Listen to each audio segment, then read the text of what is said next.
Will you please join us in the Pledge of Allegiance? Pledge allegiance to the flag of the United States of America and to the republic for which it stands, one nation, under God, indivisible, with liberty and justice for all. Welcome. We have a full house tonight. Just wanted to acknowledge we've changed seats a little bit, so bear with me if I and I just wanted to personally thank Steve for all the support and mentorship, and you're the reason that I'm sitting here, and I thank you, Dave, for everything, and I hope we continue working together for a very long time. Congratulations. Yes. Congratulations. Thank you. And for those who haven't figured out, Amy is the president of the board. And I just wanted to take a second. I was out of actually the country, although we knew about all this happening before I left. This wasn't a coup. That's a better story. That's true. But I wanted to take a second and just say, first of all, it's the right thing for the board. I've been the president for 6 or 7 years, and I think we have some younger members and we want to develop the leadership skills of other people on the board. It's important for the school to do that. But I also want to say, because I wasn't able to say this at the meeting, when the change occurred, it's been unbelievably great. This board is a fantastic board. Everyone is committed to this school and cares about the school. They work collaboratively. And ultimately, every question that's answered, the framework, and it's something that Dave Weisberg constantly would say to us, is what's right and what's right for the kids. And ultimately, that's a decision that the basis for every decision we make. So I just want to thank the rest of the board members for their support for the last few years. And as Amy said, I just want to make really clear, this does not mean I'm going anywhere. I want to stay here for as long as I can, and I intend to continue on the board. So thank you. Terry, would you please call the roll? This hasn't changed. Frost. Here. No. Here. Ben Joseph. Here. Tsao. Here. Gorson. Moon's here. Tyre. Here. We are 6 tonight. And do we have any correspondence? None. Nobody ever writes us anymore. It's a lot. And do we have any visitor statements? Okay, I'll just remind everybody that it's 3 minutes. And you can stand up if you want to, but please try to keep your remarks to 3 minutes. Could you State your name, Daniel. and your village? Daniel Vishney, Buffalo Grove. Thank you. Thank you. And do you know why? Because we're on YouTube, and people might be listening who've never heard you before. Oh, I'm already famous. I've been on YouTube. So, Whatever. Daniel Vishney, Buffalo Grove. Thanks for the time this evening. First, I want to say a thanks. In between last meeting and tonight, I was given the opportunity to talk with a couple of your board members, Mr. Steve Frost and Mr. Don Tyre, and I want to thank you for your time as follow-up based on some things we've discussed throughout the school year, and I want to thank you for your attention and the follow-up on just some of the things that we've discussed that are important to the community on that. So I want to thank you for your service, and Steve, thanks for your service as president. Job well done. Thank you. I want to talk about tonight about misplaced priorities and not keeping eye on the ball. It's a good institution. We're all highly educated here once we leave here, and it's good. My son graduated here 11 years ago, but I am still a community member. I live in the community. And I've touched upon it a little bit before, but there's another area that I'm going to want further follow-up on that I think will also benefit the community. We've talked about SEL, which every one of the department heads and their teachers give presentations on SEL, and it's talked about rather than academic rigor. We look at the percentages that increase from semester to semester, and we look at it, and then I remember Gorson at the last meeting that they were presenting math, and he said, well, how about the academic outcomes? And that seems to be missing from these presentations. And I know we care about academic rigor. Most of our students go on to college, but it seems to be that emphasis is not there. And I think that's not in the best interest of the students or the parents or the community in a broader sense from that standpoint. A DEI officer was hired here in the wake of the tragedy of George Floyd. He unfortunately, in his tragedy that happened on Memorial Day of 2020, and then we went on to hire a DEI officer that started the school year August 17th of that year 2020. I'm looking to see what outcomes have happened from that, what projects is Mr. Haney working on, who is the DEI officer that we hired, how much he's getting paid, that's taxpayer money, what projects, what are the outcomes of these projects, how is it benefiting students, those type of things. There seems to be a very lack of transparency. And if that's gonna be the main focus of the school in that area, it would benefit to let people know what that is. Also, another thing that comes up, I understand the head of the Stevenson teacher union for next school year 23-24 is going to be Robert Pinta, a math teacher here. Well, he's probably earned that position, but some of the unholy alliances that exist that maybe don't pay attention, that you count on community members being disinterested, focusing on other things, uninformed, and basically compliant in terms of that. Robert Pinta, good teacher here, he's made out of the teacher union. His wife teaches at a feeder school, District 96, Carolyn Pinta, who is a very divisive community bully. Okay, she demonizes people in the community, and when you're having, and no, the floor is mine. Don't be making any nonverbal comments towards me. Hold on, the floor is yours, but we No, I have the floor. This is my ability to do that. You don't have the right to stop me. The personal attacks. No, you don't have the right to stop me. The personal attacks are not relevant to. Free speech, stop. 3 minutes. Okay, so Pinta, head of the political party that she runs with that, that's gonna affect some of your policy making going forward. If that's what people want in the community, that you have somebody who demonizes others, because BG Pride, which is a great organization which she runs, she has gone out of her lane and she is divisive, and you guys just sit there and keep holding your heads. Guess what? There should be a reckoning that the community understands that everything you're doing is not right. Even though I like you individually, why don't you wake up and do things for the community and for the best interest of the students? So you can sit there and give your happy talk. Guess what? It's not so much. And you know what? Why don't you concentrate that, including your incumbent slates of people? And make the comment over that, Alex, on that. Why don't you pay attention to what I'm saying on that? I listen to you talk. Excuse me. I listen to you talk. I'm sorry, we do not discuss to our students. You're done. You 3 minutes over. You're over. Okay, Moons, I'm glad you're the dictator. I am. You are the dictator? Absolutely. Is that what you want to tell the community? You're the dictator? I'm the longest serving member on this board. You're out of line. Just settle. Stop. Settle down. We can talk after.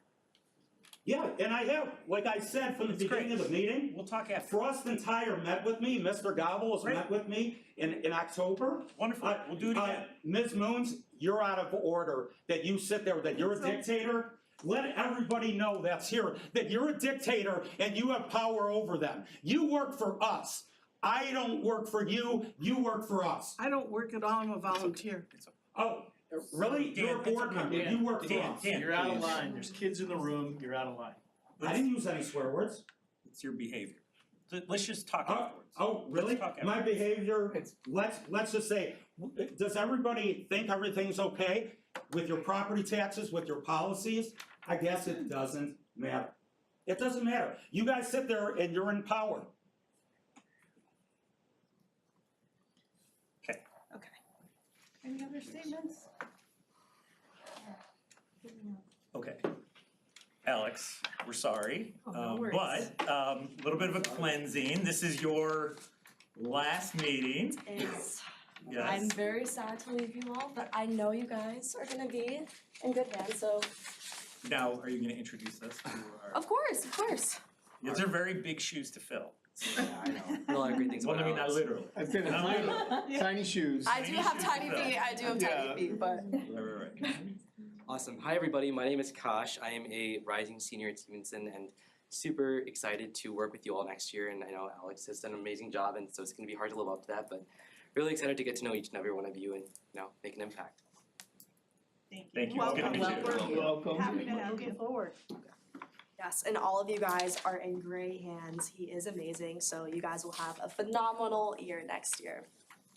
So, to get on with our presentation, speaking on academics, we had a lot of different competitions going on and a lot of accomplishments achieved through our different academic clubs here at Stevenson. So for starters, ACES competed at the Eastern Illinois University competition and they took home the state championship. You guys are gonna see that a lot of these are state championships, so that just goes to show how phenomenal all of the competitive clubs here are at Stevenson.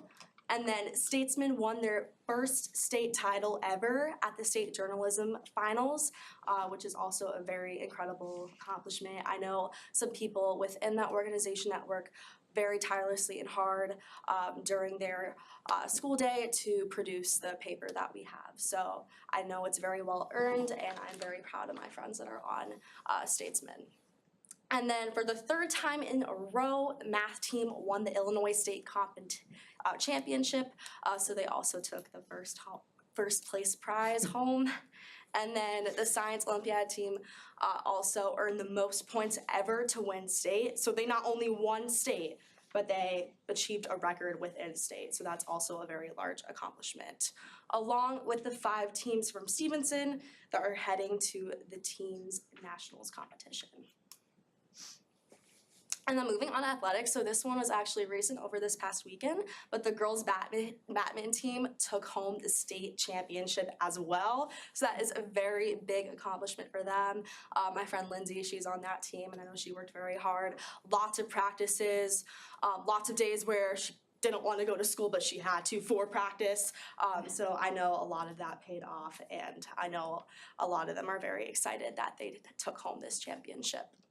And then the boys baseball team defeated Waukegan on their senior night. So senior night itself is already a large celebration for seniors, and taking home that victory is also something proud to celebrate. And then for arts, we had a lot of different artistic events happen in the past month at Stevenson. I know this past weekend there was the improv show, and got a lot of good laughs from that. It was a great way to end off my senior year. But we also had the percussion concert, and that showcased a variety of literary works and portrayed several different emotions that spoke to the audience. So I know a lot of people that went there had a very impactful time while engaging with that concert. Then we also had the one acts, so there are 6 student-produced and directed one acts where other students were able to participate in, and that was really unique as well because they were student-produced and given like the wide variety of different one acts. There was musicals. I remember one of them came from my creative writing class, and we got to read it last year as well as a class where all of us kind of played a part in that. So that was a really cool experience to see that become a one act. And then we had the spring dance concert, which also showcased some student choreographers as well. So students were able to choreograph their own pieces and then present to others. So that was an awesome experience. And then the music production showcase, so that occurred, and I believe they're still raising funds for it in order to support 3 charitable organizations. So that's really good to see students connecting their passions to something philanthropic. And then also the spring band concert that also kind of related to original works, and there was also some arrangements showcased within that concert. That was a lot. Yes, I'm gonna take a breath. Yeah, take a pause. Well, just one thing that we didn't mention, it was Alice Knudsen's last choir concert Yes. last Yes. week, which was a very emotional and beautiful Mhm. songs. They had a song prepared specially for the For her. event, written for it. It was amazing. So Mhm. They also performed the finals from, I don't know if any of you guys watched this, but Pitch Perfect. Yeah. They did a whole a cappella showcase, and it was It was really similar. It was awesome to really see. cool. It was crazy. We do have it on video if you're Yes. I think I watched it every single class period that day because all the teachers were so amazed by it. But then moving on to Freshman Wellness Day, so as an FMP, I was here to witness it, and it was kind of cool to see because they were trying to rebrand it from last year, and I think they did a really great job. They had a bunch of different activities, a keynote speaker, and if you can see in the middle, there was kind of this bagel exercise. And one cool thing that I found from that day was how they kind of differentiated between equity and equality. They really kind of used a graph in order to show the differences between the two, and I think that just provided a new perspective to freshmen because a lot of them, they're still in their immature phases, but then kind of that graph and symbolism with that showcased the difference between the two and kind of put things into perspective. But a lot of the freshmen had a lot of fun. There was focus on physical and mental activity.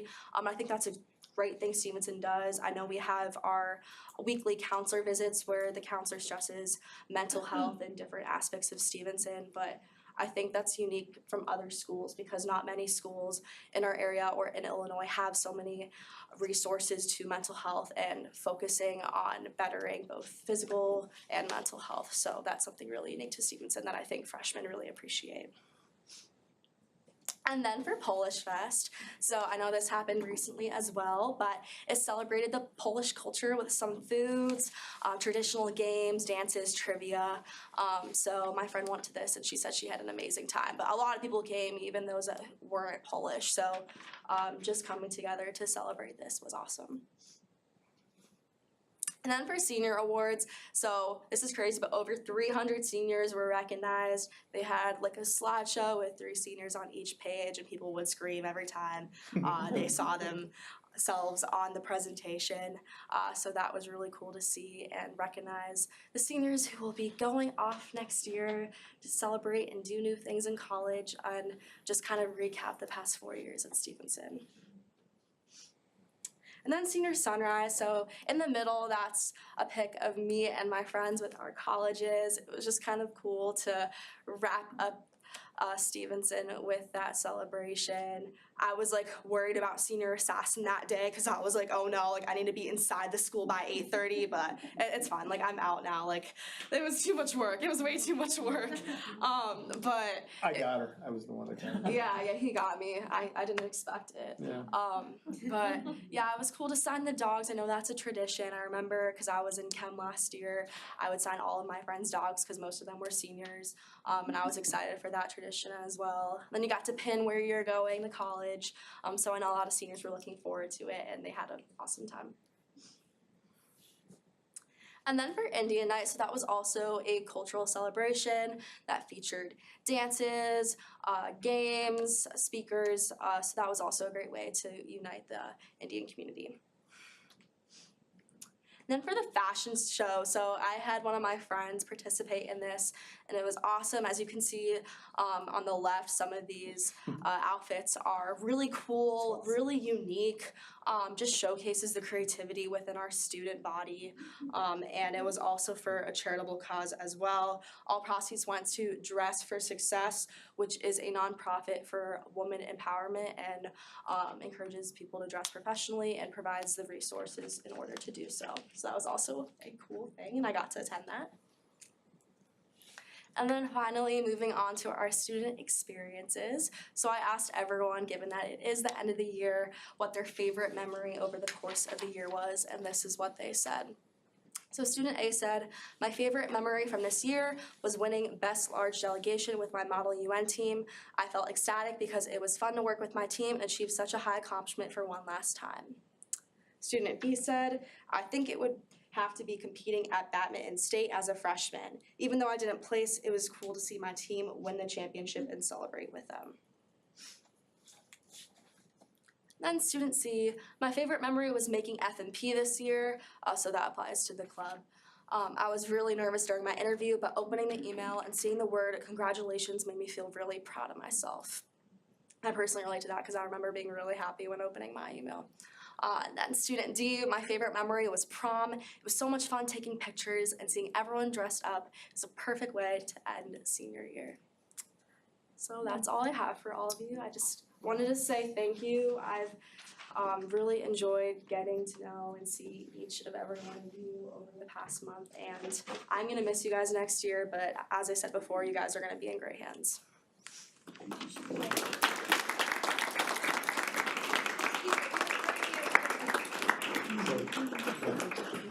Get out. Come on through. So now we're going to transition into some of our awards. The awards part of this ceremony, and the board gives an award called the Ambassador Award. It's the highest award that we give to the students who go to Stevenson High School. And so, Alex, we couldn't be more proud of the work you've done. We think that this year you brought just so much energy and even changing to the student experience, lots of different ways to present what's happening in and around the building for everybody to hear. And you've just done it just magnificently, even with the tiny feet. So let me get a picture of you. On behalf of the board, we echo all of that. These were amazing presentations and we're gonna miss you and we know you're going on to do great things. Thank you. Let me get, we're gonna do this. All right. Where should I be? Okay. I'm going to that. You going to Pam? Ah. And Alex, this is for you from us as well. There's, when you are up at Penn, you said? Yeah. So you can have a Stevenson water bottle, so make sure you use Don't worry, that. I'll never forget it. All right, and then a Stevenson notepad for all of your studies, Thank so you. congratulations. Congratulations.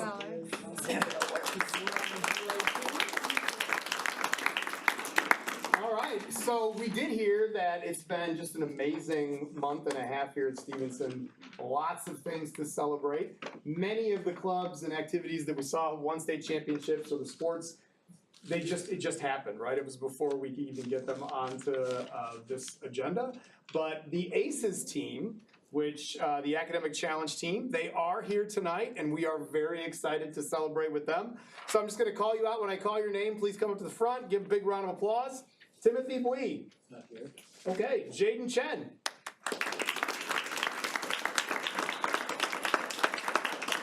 Aaron Gann.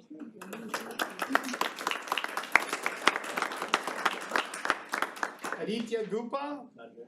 Ameya Rude. Vendan Rafi.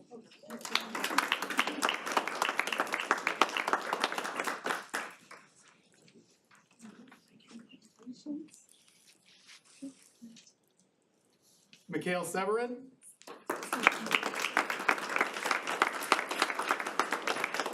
Congratulations. James Tan.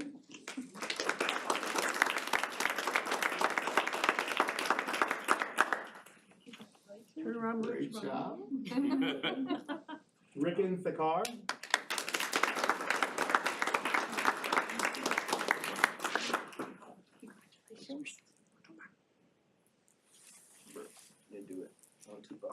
Pranay Veerabahu. Not here. Andrei Vlasov.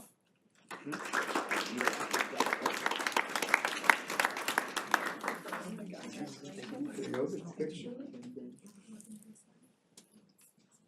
Joshua Wang.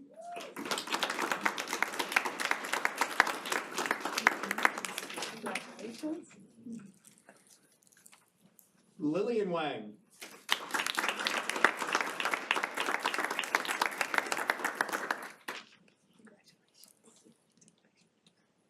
Catherine Yin.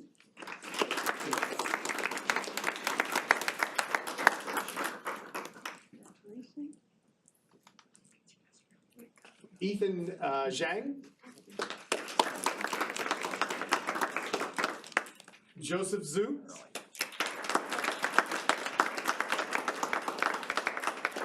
Congratulations. And I don't see Coach Deb Wiersma also. Deb here? Did I miss somebody? Yeah, I think that's it. All right, so one big round of applause for this whole team. Let me do this. Let me get like a couple of short folks in the front, maybe 3 or 4, so we can get squeezed in here. We're gonna get family pictures. One more in front here, maybe right here. There you go. Kind of squeeze in the side. All right, I'm gonna get out of the way. Parents, get that photo.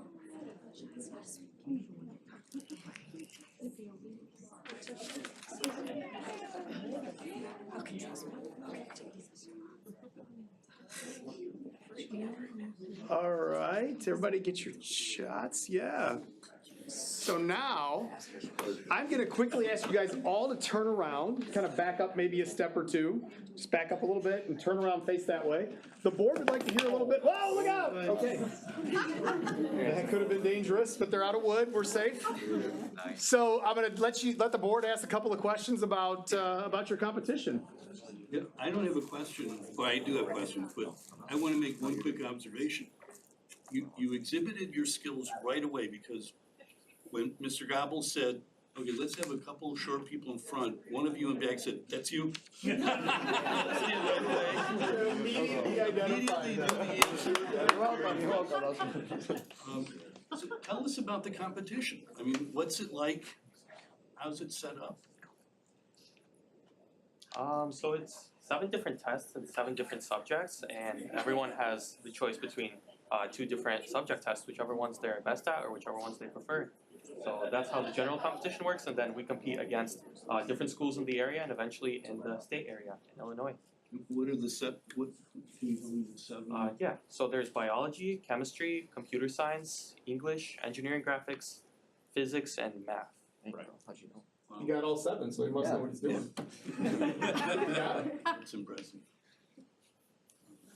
So how many of you are seniors this year? Oh, wow. Oh, don't expect to win Yeah. next year too. And where are you going to school, or don't you know yet? We're all actually going to UIUC. You're going to UIC Computer science maybe? UIUC. UI, yeah. together? What are the majors we're gonna? I will be majoring in physics in like the College of Engineering for 1 year, and then I will be transferring to Georgia Tech after 1 year. Oh, okay. And you? I'll be majoring in math. Computer engineering. Computer Oh my engineering. gosh. Well, we have a strong Mine group are for so next year. smart. Wow. So how many So schools smart. are in the competition? Wow. I don't know exactly, but a few dozen, I think, at least. It's fantastic. Very cool. And what schools did you beat out to win the state championship? Well, all of them. Well, I know.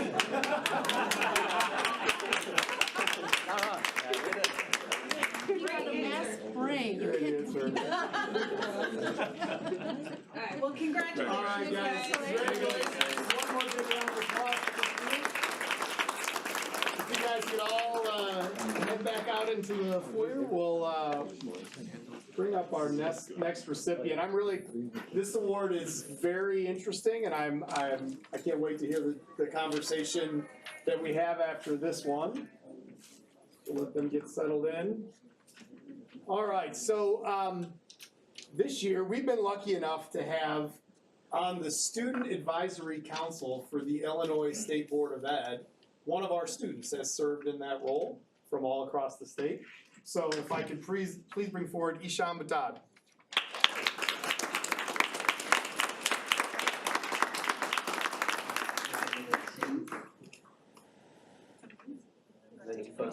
Go, get the picture, yeah, yep. Good. All right, so, board members, this is a really interesting position that he's held. I'll let you. Ishan, how did you get interested in becoming a representative of the State Board of Education? Because I don't think I knew that there was a State Board of Education when I was in high school. Yeah, so I actually knew our rep from last year. I think his name was Murad, and I wasn't super close with him, but I had like one conversation with him, and he was like a really nice guy. He like showed me around Stevenson, showed me like a lot of opportunities, and one of the things he was involved with was the Board of Education advisory committee, and so like freshman year I definitely try to get involved a lot at Stevenson, and one of his big pieces of advice was like Stevenson's a great community, but you also have to think outside of it, and so one of the things he told me was to apply for it. And I'll be really honest with you, when I filled out the application, I thought it was the worst thing I'd ever written. But I was lucky enough to be appointed, and I served with 24 other members from across the state, and it was really cool. I think this year particularly we focused on 2 main challenges that I think for me at least weren't too specific to Stevenson, but are still pretty widespread issues throughout the state. And so for us, the big ones we focused on were social media awareness and bullying prevention. And I'm lucky enough to know that Stevenson has a great culture around like not bullying each other and honestly better social media practices than a lot of other schools. But that's what I worked on a lot with the Board of Education this year towards tackling and creating reform. Yeah. That's fantastic. Very well. And you're graduating this year? I'm actually a sophomore, so. You're a sophomore. You'll be back, right? You have any continuing in that role? So this year I served as secretary for the council, and that was a pretty fun experience. So hopefully looking to come back as a vice president or president the coming year. But yeah. Awesome. Do you have any interest in governance? Yeah, I'm actually involved in the student council here at Stevenson, so it's pretty fun. See Mr. Gobble there all the time. But yeah, like definitely think it's a great career option. Politicians are always pretty fun people to talk to. But yeah, I'm honestly pretty interested in government. Look to make a career out of it one day. Yeah. Sounds like you're off to a great start. Perfect. Congratulations.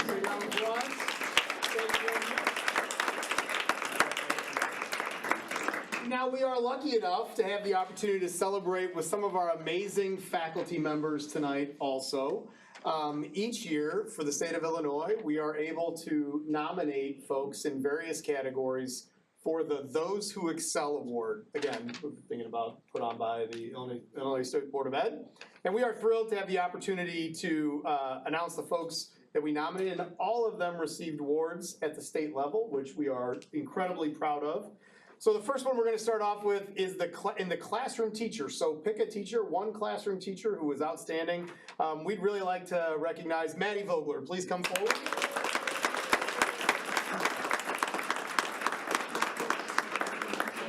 You might have heard a little bit earlier in Alex's report about our music production class. Maddie works with the music production class and does an absolutely fantastic job. Any questions for Maddie? Okay, we're going to keep bringing them on. So, student support personnel, our counselor, we'd like to bring forward Irina Kogan.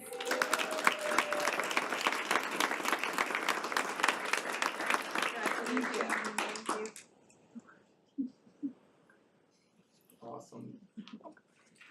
Thank you, Irina. She's amazing. The next award, our Early Career Educator Award, goes to Griffin Forberg. He's not here tonight, but big round of applause for him anyway. Way to go, Griffin. Hopefully he's home watching. And then we also get to nominate one of our educational support personnel, and we are thrilled to have the opportunity to celebrate with Reem Varghese. Come on in.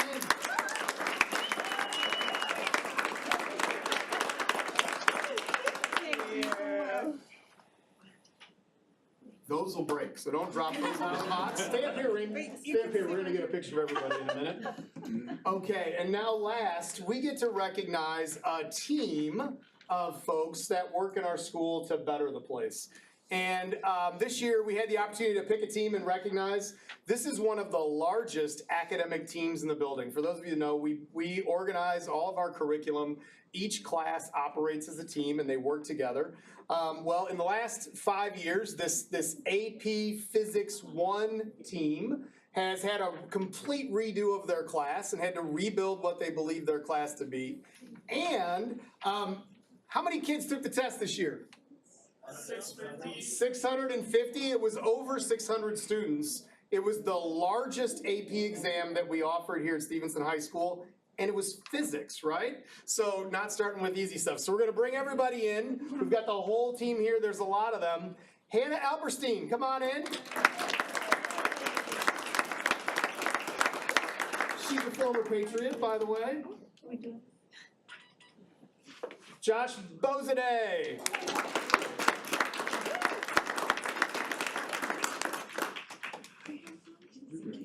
Thank you. Sarah Cahill.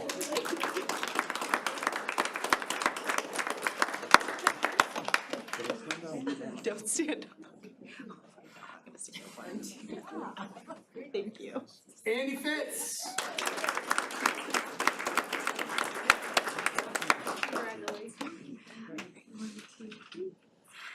Molly Greenberg.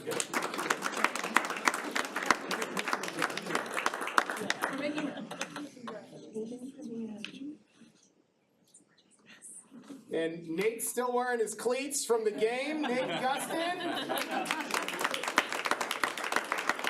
Did you win? You did win. There you go. Mark Lindenberger, come on in.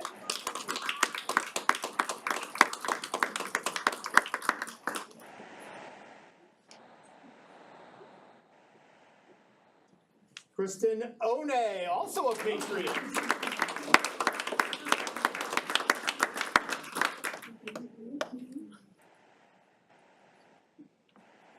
Jenny Ruda.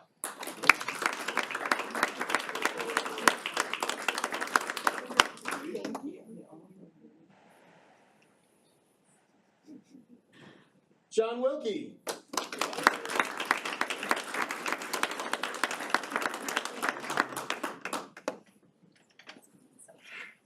And last but not least, the big toe of the group, she's the team leader, Christy Rona.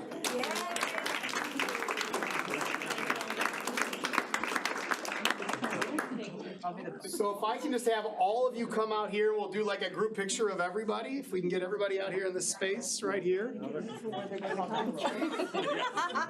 Steve would like to take responsibility, but he doesn't get one. No part of this team. If I can just get everybody in here. Rick, all in. Shorter in the front, together. We can hide. You can be hiding. That's my side behind you. You know, the kids figured out how to get in line in like a minute. I don't know what's. Which way, Troy? Which way? I'm heading yeah, sororities. Oh, of course. Amy, 1, 2, 3. I know. All right, one last big round of applause for all.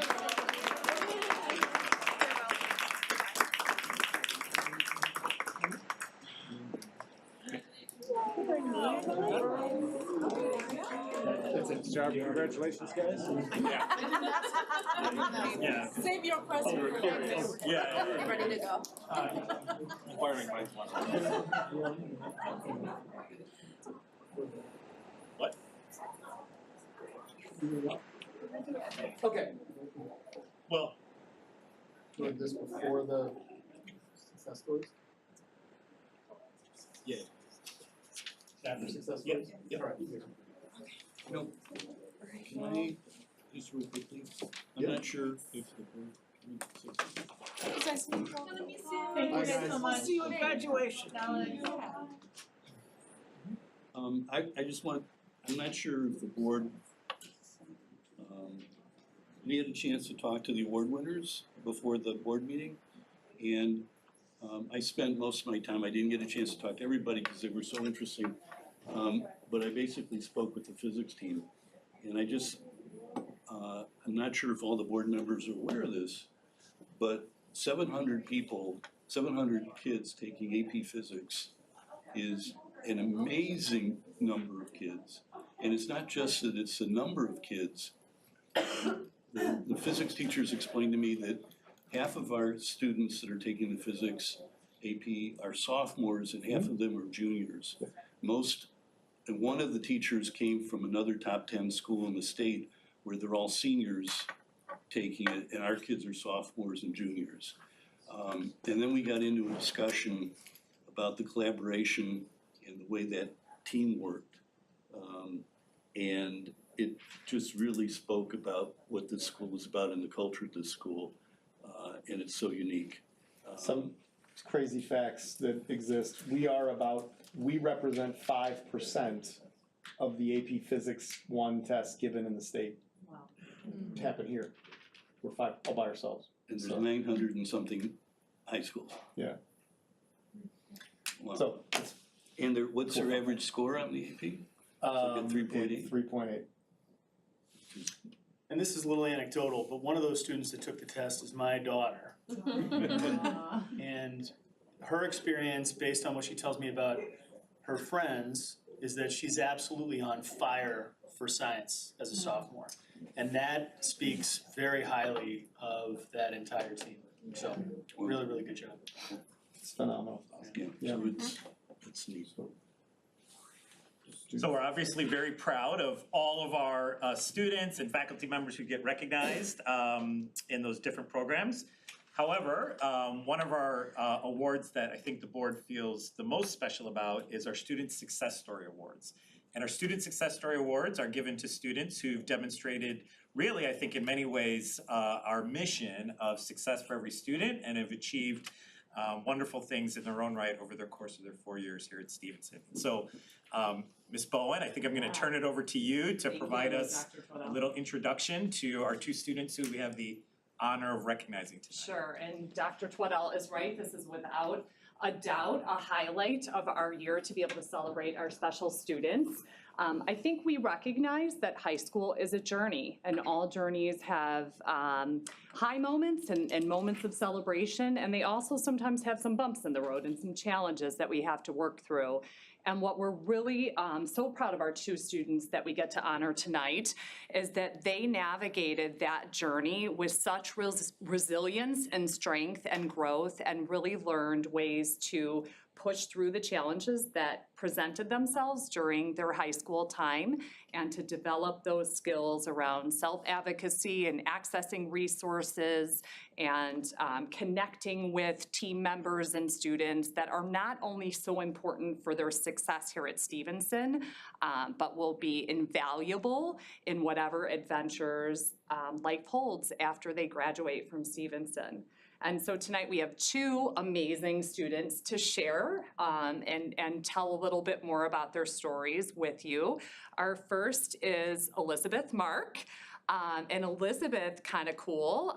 We have, I believe, mom, dad, younger brother. We're looking forward to working with you.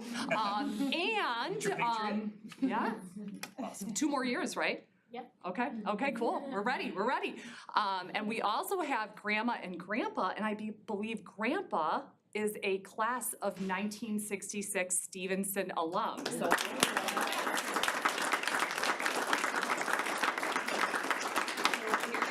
very special. So we're gonna start with Elizabeth, if that's okay. And I also want to acknowledge, there's a team that comes together to partner with our students and our families and really support them through their high school experience. And that team is so proud of Elizabeth. And we have a couple of those team members here tonight. So we have Elizabeth's counselor, Jennifer Falk, who's with us tonight, and Angela O'Brien, the school psychologist that has worked with Elizabeth over the years. And we also have Mr. Verasic, who has been an awesome support for Elizabeth through our guided study program. And so I know this team, not putting words in their mouth, couldn't be prouder of you, and is really happy to be here tonight to celebrate your success. And so I think what I'm gonna do, we're excited to hear a little bit more about your story. I'm gonna turn it over to Miss O'Brien. I think she's gonna start us off as we listen to a little bit more about Elizabeth's story. Thank you. Okay, so I have the pleasure tonight of introducing you all to one of our best seniors, in my opinion, Miss Elizabeth Mark. In serving as her counseling service provider and Section 504 coordinator in my role here as school psychologist, I've had the privilege of working closely with Elizabeth, especially these past 2 years. And this has led me to nominate her for the well-deserved senior honor tonight. I'm just going to give a brief overview of a little bit of her journey, and then I'm going to turn it over to Elizabeth herself to speak to you a little bit in her own words. So 4 years ago, Elizabeth came to us as a tiny freshman at Stevenson as a freshman with an individual education plan. This plan included many instructional and testing supports. It included some speech and language services, some counseling services, special education, instruction, and case management. And she took full advantage of that support throughout her freshman year. Towards the end of her freshman year, she underwent a reevaluation, and based on her growth, her diligence, and her ability to reach her goals that were in her IEP, she no longer qualified for special education, and she was supported from then on through a Section 504 plan. At that time, she also received daily support through the guided study class, and as many of you know, that is the district's Tier 2 executive functioning class that supports kids every day who just benefit from a smaller class size and more adult assistance in their day. Elizabeth took full advantage of those supports. She increased her skill sets in test preparation, homework completion, and really the goal of that program is for kids to develop executive functioning and independent skills, and she showed that so well. Over time, she no longer demonstrated a need for guided study, not even a regular study hall was needed in her day. She just continued to grow and grow in her independence and self-advocacy. So, since that point, she has earned numerous accomplishments and awards, and probably some. This young lady has earned a 4.1 GPA. She has reached the Gold Honors Roll. She is a National Honor Society member. She is a German Honor Society member. She has earned the Ambassador Award for FCCLA, not only state but also national gold medals. She has earned the IHSA Scholastic Achievement Award, and she also made the NSC All-American team as team manager for the varsity softball team last year. During her 4 years here, her extracurriculars have included the Sports Broadcasting Club, the Fashion Magazine Club, and the Family Career and Community Leaders of America Club. A lot of varied interests. But in addition to her academic accomplishments, I believe that Elizabeth is a young woman who also really has her priorities in order. She values her family, she highly values her faith, and she really sees the importance of her health and overall well-being. She's also a great friend. But perhaps most impressive is that she seeks to make a positive difference in the lives of others. One thing that I really admire about Elizabeth is that she takes time out of her very busy school and family schedule to teach religious education to young children on the weekends. She also has a litany of other volunteering activities. Kind of interesting, Elizabeth prides herself on being a seamstress. She loves to bake, cook, and design creative lesson plans for preschool-aged children, which is a talent that she was able to discern through her experiences in the Teaching Young Children classes at Stevenson. Clearly, she is an impressive young lady with much to offer, and I'm so proud to have had the privilege of working with her as well as her supportive family. Through her diligence, intrinsic motivation, and willingness to access the wonderful resources that Stevenson has to offer, Elizabeth now graduates from Stevenson High School as an incredibly strong self-advocate and top-notch student. She is surely well prepared for her next chapter as a college student. And in the fall, she plans to major in career and technical education with an emphasis in family consumer sciences at Eastern Illinois. Congratulations, Lisa.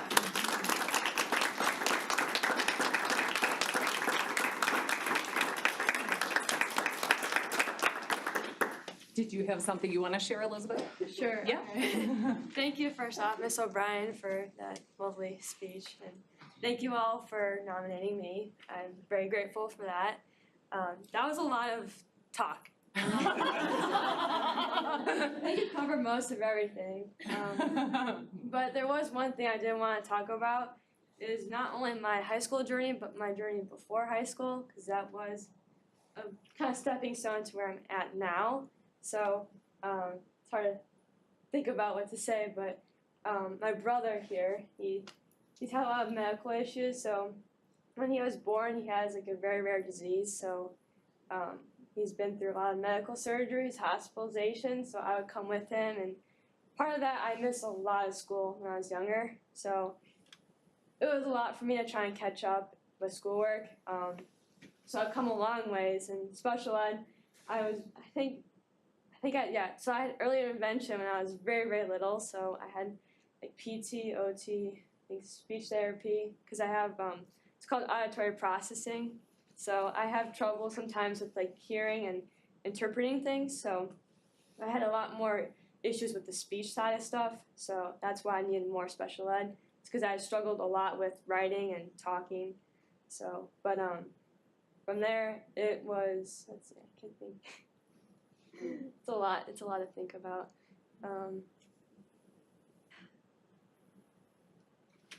So I don't know. That's great. That's great. Thank you.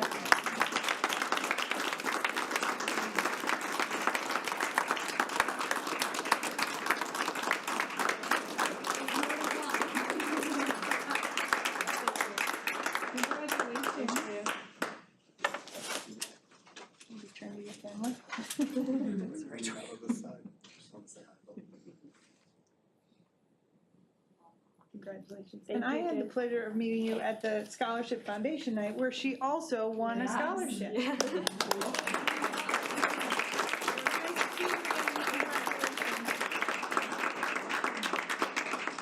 Congratulations, Elizabeth, we're super proud of you. Thank you. We're gonna make you do a few more photo shoots, I'm sorry, after this is over out there. Our next student that we're very excited to celebrate is Gabriel DeLeon.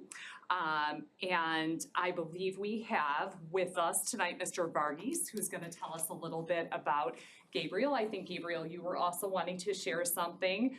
We're super excited to have Gabriel's parents here too to celebrate him as well. Thank you so much for being here. And oh, and Grandma too, welcome. Thank you for being here. That's great. And so without further ado, Gabriel, would you like to start or would you like Mr. Varghese to? Varghese to start. Yeah, okay, we'll ask Mr. Varghese to start. All right, can I stand here? Is that okay? Yeah. Thank you, everyone. And when I spoke to Gabriel, Gabriel said, I will speak for myself. So, I'm gonna give the floor to him, but before that, I just wanna share a little bit about Gabriel. For me, part of the SST, I think it was, I started with him as a freshman. So this is my first, I would say, full class as well. So Gabriel is a student who I feel has grown a lot. If you look at where he started, I think he has really grown. And most importantly, he has been, from where he started, I feel like he has made connections with people, not just his peers, but also adults. And a lot of his SST members, and also Mr. B, who is his guidance teacher. I feel like he has made everybody care for him. And Gabriel, thank you for allowing us the opportunity to serve you, actually, with the resources that we have.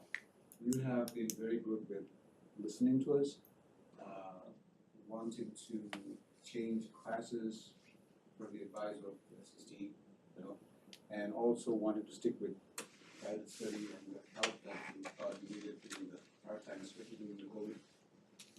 At a point, I thought Gabriel was going to drop out of school. That's what I was afraid for some time, but Gabriel stayed with us.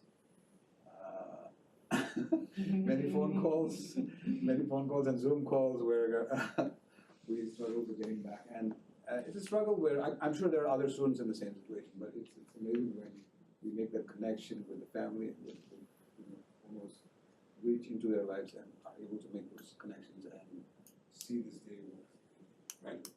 So very proud of you, Gabriel. You can say it.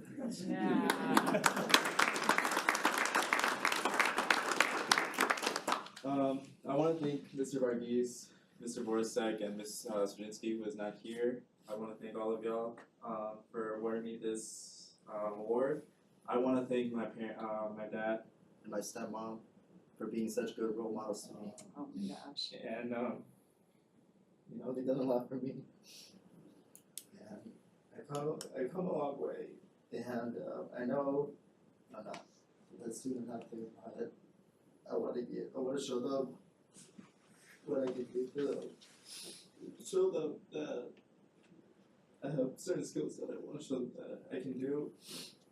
And I'm really glad for them. They're doing so much for me. And I want to thank Mr. Varghese for always sticking by my side, and Mr. Borasek for seeing the good. They've always been there for me. I know it's hard for me to say and what to think of, but they've done a lot for me. You've already shown them how awesome you are. Yeah. They already know. And I know I've had some rough times throughout all my 4 years in this school, and I thought myself that at one point school is important, and I realized that I have to give everything I have to myself and for myself in the future. And of course, I want to be successful so I can help them because they've done so much for me.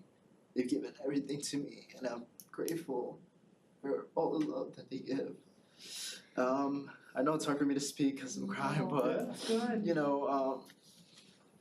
I just want them to know that I love them, I appreciate them, I thank Mr. Varghese and Mr. Warzik and for everyone who always stuck by my side and see that, you know, I can do a lot more.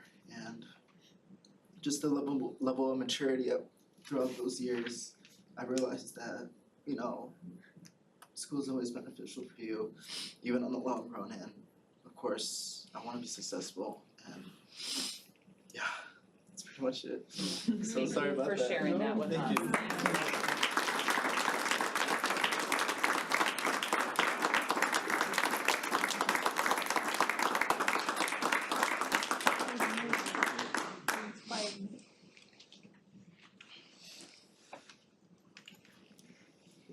Thank you. Thank you, Elizabeth and Gabriel, your families too, and the teams, all the people who worked with you throughout your journey to support you. We truly could not be prouder of you. I know I speak on behalf of everyone in this room. You are why we do this work. This is what matters, and we couldn't be prouder and are looking forward to seeing your little angelic faces walk across that now center stage in just a week and a half or so. So thank you for being here, and we're proud of you. Thank you. Thank you.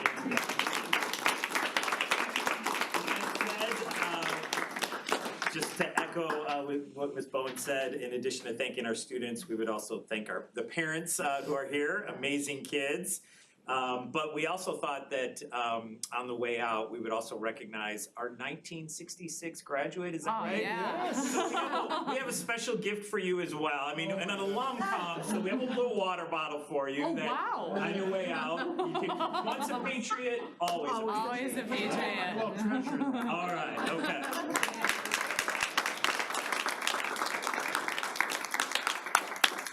Thank you all very much for being here. Thank you, and we will just transition into the hallway. We're gonna take a couple pictures if that's okay, and then you can be free to enjoy your evenings. Thank you so much for coming. Thank you. Thank you, guys.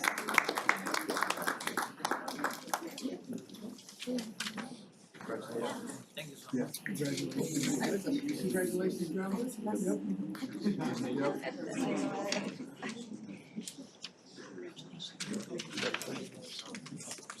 Yeah.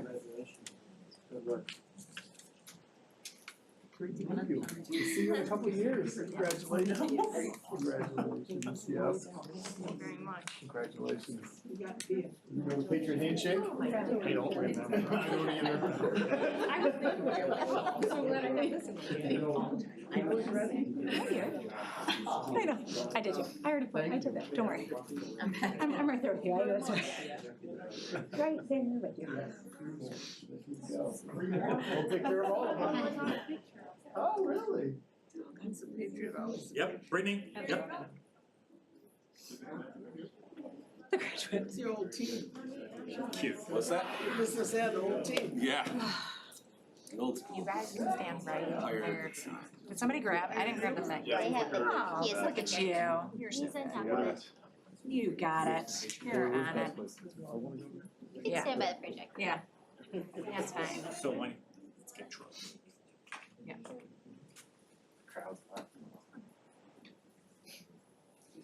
Yeah, I'm good. 1, 2, 1, 2.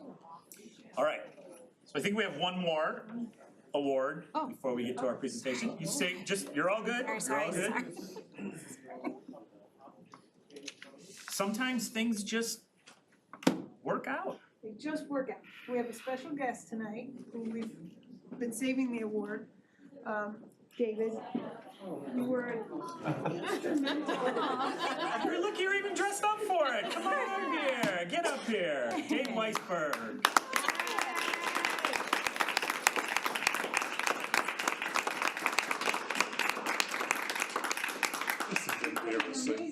This is embarrassing. I'm gonna button up for this. Yes, ma'am. Thank you for all of your years of service, and personally, I wouldn't be here without you. And I love you, and thank you for everything.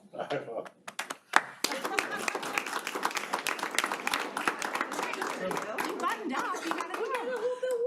I'll do anything for a hug. All right. Hang on, I'm closer. Okay, ready? 1, 2, 3. Perfect. Crazy. Thank you, guys. What do you do to YouTube? Thank you all. I mean, I'll take a second and say you are absolutely the best in every category. And keep it up. Thank you all. Thank you.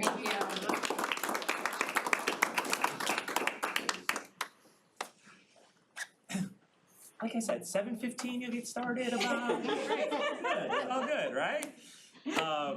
So that was a great part of the meeting. May is always fun. June will actually be equally as fun, if not more so. In fact, in June, we'll be meeting over in the building because this room won't be large enough. So we'll be over in the new PWC multipurpose rooms because as much as we've celebrated some state championships, we have many more to celebrate in June. So we'll give you directions on that. More still coming. More still coming. There could be more. So we'll transition into our presentation tonight from members from our CSET and Applied Arts Division. In just a little bit of context, and I know we'll talk more, but our SEL presentations are something we've been doing for about 5 or 6 years now. Not that we're ignoring those conversations about academics and student achievement. We have a report each fall that we present to the board. But the SEL conversations are really focused on how are we supporting students in their journey over their 4 years, knowing how academically rigorous Stevenson can be, how stressful it can be for many of our students. How do we support them through that process?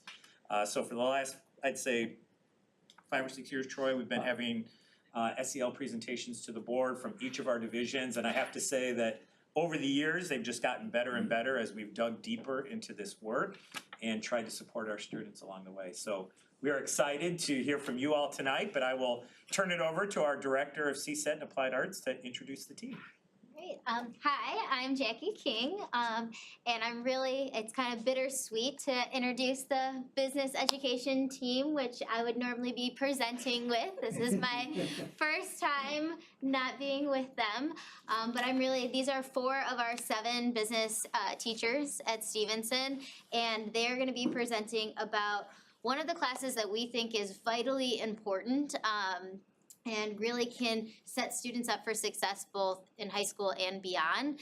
And I am nothing but extremely proud to say that I've been a part of this team, and you're gonna hear about the really great work that they're doing today. So I'm gonna let them introduce themselves because they have some cute photos. A lot of tough acts to follow tonight. No pressure. You had a rough month. You did get a rough draw. Well, thank you guys, all of you, for allowing us to be here and just kind of share our journey over the past handful of years as we've tried to integrate the social emotional learning into our business education curriculum. So I'm Ryan Carlson. We'll formally talk through everybody here in just a minute or two. But we're going to kind of highlight our personal finance team, as Jackie mentioned, and the work that we've been doing through, again, over those past 5 years as we've dove deeper into this whole SEL journey and Not everyone was looking. All right. To this journey that we've been on. So it's personal finance is the course. Everybody on our team teaches at least one section of it throughout the year. So we have 7 teachers that teach this course to, as you'll learn in just a little bit, a lot of our students. So it's a really great course. And again, we're going to talk about that connection. We're going to dive into the data a little bit, talk about how SEL aligns itself really well with personal finance and vice versa. We'll hear from some of our students on the testimonials that have just recently this past semester taken the course. And then we'll kind of talk about next steps to round things out. So. All right, so here we go. So with graduation right around the corner next week for our seniors, we thought it was very appropriate to go back into the archives and share pictures from our high school graduation many, many years ago. So without any further ado, my name is Jason Ford. It's my 10th year here at Stevenson. I teach, obviously, personal finance. I teach our accounting classes as well. I'm involved in varsity football and our Business Professionals of America club as well. I'm Beth Brolowski. This is my 5th year teaching at Stevenson, and I teach accounting with Jason, personal finance with the entire team, entrepreneurship, and also entrepreneurial tactics. I sponsor Business Professionals of America and also Future Business Leaders of America. And again, I'm Ryan Carlson. I teach personal finance, I teach our intro to business class, as well as our investment management class. I'm another Future Business Leader of America sponsor, and I also sponsor the Stagecrafters Club. So if anybody's seen any musicals over the past 6 years, our crew has been a big part in making those scenes come to life. So Before you move on, I just want to say that I don't think it's fair at all that you all look the same and That's I look terrible compared to. When they first showed up. So is that a good thing or a bad thing? Aged once. They just took them. I know. I took that yesterday. That's not fair. I also think the graduation outfits haven't changed either because 3 of them are from graduates, and so like the cap and gowns haven't changed much either. We all look great. 3 of you are from graduates? Yep. Yeah. How is that possible? Different years, but. Yeah. Spaced out a little bit. And Same grade school too. I think I'm the only one who actually had to take a picture of a picture. That just gives you my age. That is literally a picture. I have no digital pictures of me in a graduation. And I'm Harvard High School. That's the secret. Man from out. All right.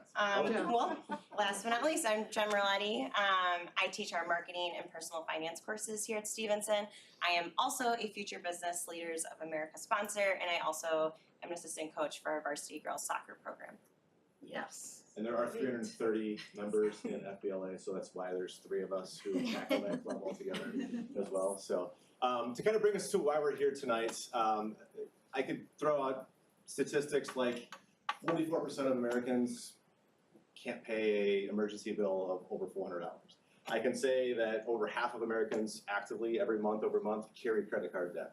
I can talk about how 1/3 of Americans have zero saved for retirement and how 56% of them have less than $10,000 saved for retirement.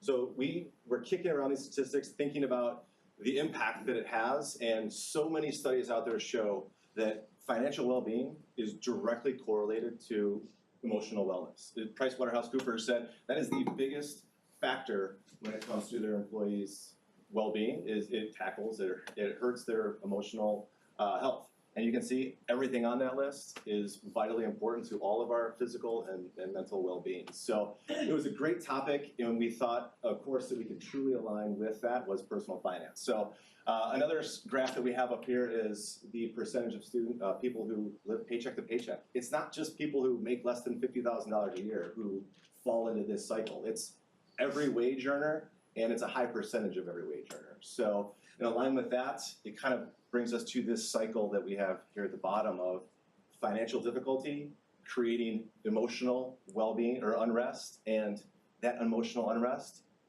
it helps us prevent us from digging ourselves out of that financial hole that we're in, and that cycle just continues and continues and continues. So we thought personal finance was a really good course to highlight and focus on how we can hopefully educate the next group of graduating seniors and juniors to help them at least build that foundational knowledge before they leave the walls of Stevenson. So how we do that is not click that button. I don't know what you did. You can't cancel. It won't let me. He's in control. In control now. I've officially broken the meeting. You have. That thought, sorry. Hit escape. Won't let me do it. Well, I can talk through. How about while we're troubleshooting here? I'll talk through a little bit about personal finance. So our personal finance course, we have 3 skills that we focus on. And the first skill is decision making. We talk about building and starting off with financial goals and effectively evaluating options that align with those goals, explaining how to implement the chosen decision we make. And then our second skill, is communication. Once we've figured out what that decision is, how do we go in and how do we actually communicate that decision to the appropriate audience? Are we talking to a board of education? Are we talking to our parents? Are we talking to our grandparents, our counselors? And what does that look like? And then the last skill that we focus on is our business professionalism. And everybody on our team firmly believes that building 21st century soft skills are crucial to not just be successful in personal finance, but to be successful in any class and way beyond the walls of Stevenson. So those are the 3 things that we focus on, the 3 skills that we focus on in personal finance. And we integrate those all throughout our curriculum and units. Ryan, I'm gonna give you an opportunity to stall. I don't know. Yes. While Dr. Feinzimmer is working her computer, could you just share with the board what you mean by 21st century soft skills? Because you blew through that pretty quickly. Absolutely. So we teach our students every single day the importance of being able to effectively communicate, to be able to collaborate, to be able to troubleshoot, problem solve, have conversations with people, be on time to things, not be distracted by technology. All of those things we incorporate into a set of skills that we have on every poster in every one of our classrooms. We truly, firmly believe that those are gonna help us be successful. And honestly, I don't have any of the formal statistics in front of me, but you can say these Fortune 500 companies, of course, they're wanting us to be able to read, write, and count, right? That's obvious, of course. But more now than ever, they're also looking for you to be able to communicate, collaborate, troubleshoot. That's how we built these skills, or this skill specifically, was the fact and leaning on the importance of what those 21st century skills are. So. Hold on, I think we're almost So up. while they're working on that, I can say, so my daughter's in college and she's a entrepreneurship major, and almost the entirety of her program has been exactly what you were describing. You know, they focus so little these days on some of the, you know, tactical elements because they're gonna train you on whatever job you get, right? Like the industry's changed so much so quickly that they wanna make sure you can adapt, you can, you know, troubleshoot, as you said. It's fascinating. They can teach you to code or count or Exactly. debit and credit, but they can't teach you to be able to work as a team or some of those skills. So yeah, that's where the skills that we utilized really came from. So here they are. Yeah, you did a pretty good job. I took it away from you, Look sorry. at that 21st century I'm skill nervous to of plug that back in. adaptation. You did a great job. So those three skills, honestly, we integrate in all of these topics. And I could talk to you for 3 weeks about credit, and not a lot of people get that excited about it, right? But it's truly so important when it relates to every single one of these topics. So we intertwine credit throughout all of these units. Our housing unit, we go in and we, based on your needs, wants, goals, and values, we find them a property and they can buy a house. We walk them through that process, but most kids aren't gonna buy a house right out of college or right out of high school. They're going to probably rent. So we talk through that process and then we compare the pros and cons of each.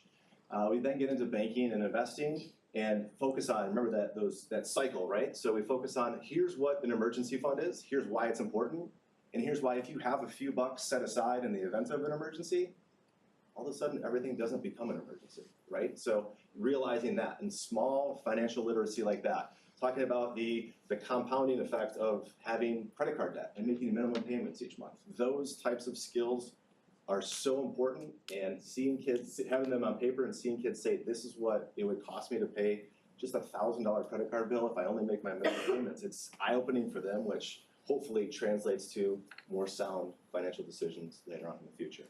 Investing, building wealth, I have such a love for investing, but also just it's so important and so crucial to building that foundational wealth.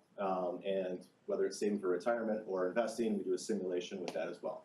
We get into transportation, entertainment, wellness, and during those units, we talk about the importance of creating a work-school life balance. How you have to be able to take that time to step away, to decompress, to step away from whatever that task or objective is, whether it's my full-time job or my full-time, being a full-time student, and realizing the importance of being able to take that break, recharge, and then get back after those tasks.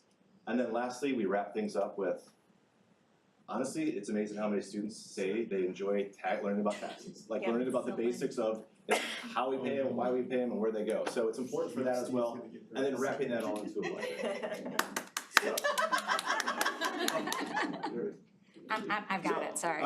I'm gonna stop talking here right after this slide because I didn't do too much of it.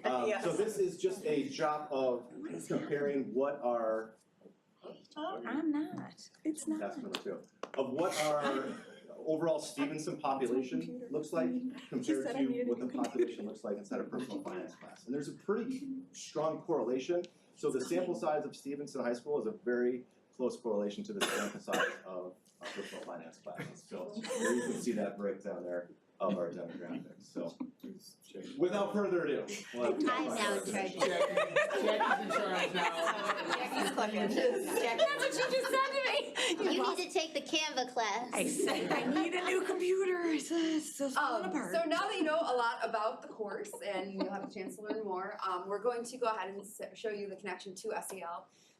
Over our years, the past 8 years specifically, the class has grown in enrollment. Almost 4 to 5 times what it was in 2016. So you can see the growth over the years, and we've included some highlights on different things that have come up. In 2016, this course moved from being, what you maybe traditionally think a high school experience in a personal finance class, like just worried about calculating interest and, kind of those like the math side of it. And we made it into the more skills-driven course it is now, like Ryan said, with the 3 skills that drive every essential project that we go ahead and assess on. So we moved away from your traditional tests into more, projects that let students have choice in those projects and focus more on the skills of why are you making this decision, what's influencing it. In 2017, we also went ahead and offered the opportunity for students to go ahead and take an online section. So we do run online sections almost every semester for students where that is maybe going to be the best fit for them, depending on their schedule and other things. So we've gone ahead and been able to open it up to fit students' needs as well. And so we feel that this growth is due to the work that we have put into the course. The course does help meet the graduation requirement for the state of Illinois for financial education, and obviously Stevenson has that graduation requirement as well. So we're proud to say that over time it has grown, hopefully in conjunction with the work that we have done to help it make it more student friendly. And the 2 areas, this is the CASTLE model, the 2 areas that we focus on in the class are 1, self-awareness, and then 2, responsible decision making. So self-awareness is being aware of your emotions, thoughts, and how they influence essentially your behavior and the decisions that you might make. A lot of people might say, that there's definitely self-awareness emotions that might influence spending. Somebody has a bad day, they go shopping, they feel better, right? Like there's that connection where we can go ahead and make the tie to personal finance. So making sure you're aware of those feelings and what really you value when it comes to making these big financial decisions and being able to make these decisions responsibly, and obviously this being one of our first skill, is a big part of being able to make not only decisions that are good for yourself, but also thinking ethically, considering safety, especially right with transportation involved, when kids are selecting cars, to be able to consider all of these things. And so we feel like those parts of the CASTLE model are the best fit for our class. Additionally, our growth and enrollment, we feel like ends up being contributed to by building that student agency. There's a lot of student choice in the class. We provide them with an estimated budget for each of the projects, and then they get the freedom to go ahead and use different resources to be able to look up things that they're actually interested in. So for the transportation project, they can look up 3 cars that they're interested in, compare them, and then communicate their decision at the end. For the housing unit, either buying or renting, they get to choose which state, which city they want to look at, and then we provide them with the budget, and they get to go ahead and kind of compare different things between the states and decide at the end, they're able to communicate that decision where they decide to live. So we feel like identity and belonging are built through this student agency. The student choice gives them the opportunity to really invest in that decision that they're making, express their own values when they present it to others at their group, or even in larger groups during class, to really say, this is important to me and this is why I made the decision that I made. All right, next I'm going to speak a little bit about personal finance and its connection to our district initiatives. So here is Stevenson's portrait of a graduate, and we've highlighted a few important areas that we feel really connect strongly to our personal finance course. So in the first category, commitment to self, we believe personal finance enables our students to pursue a balanced high school experience, foster responsible decision-making skills, and helps them demonstrate self-empowerment.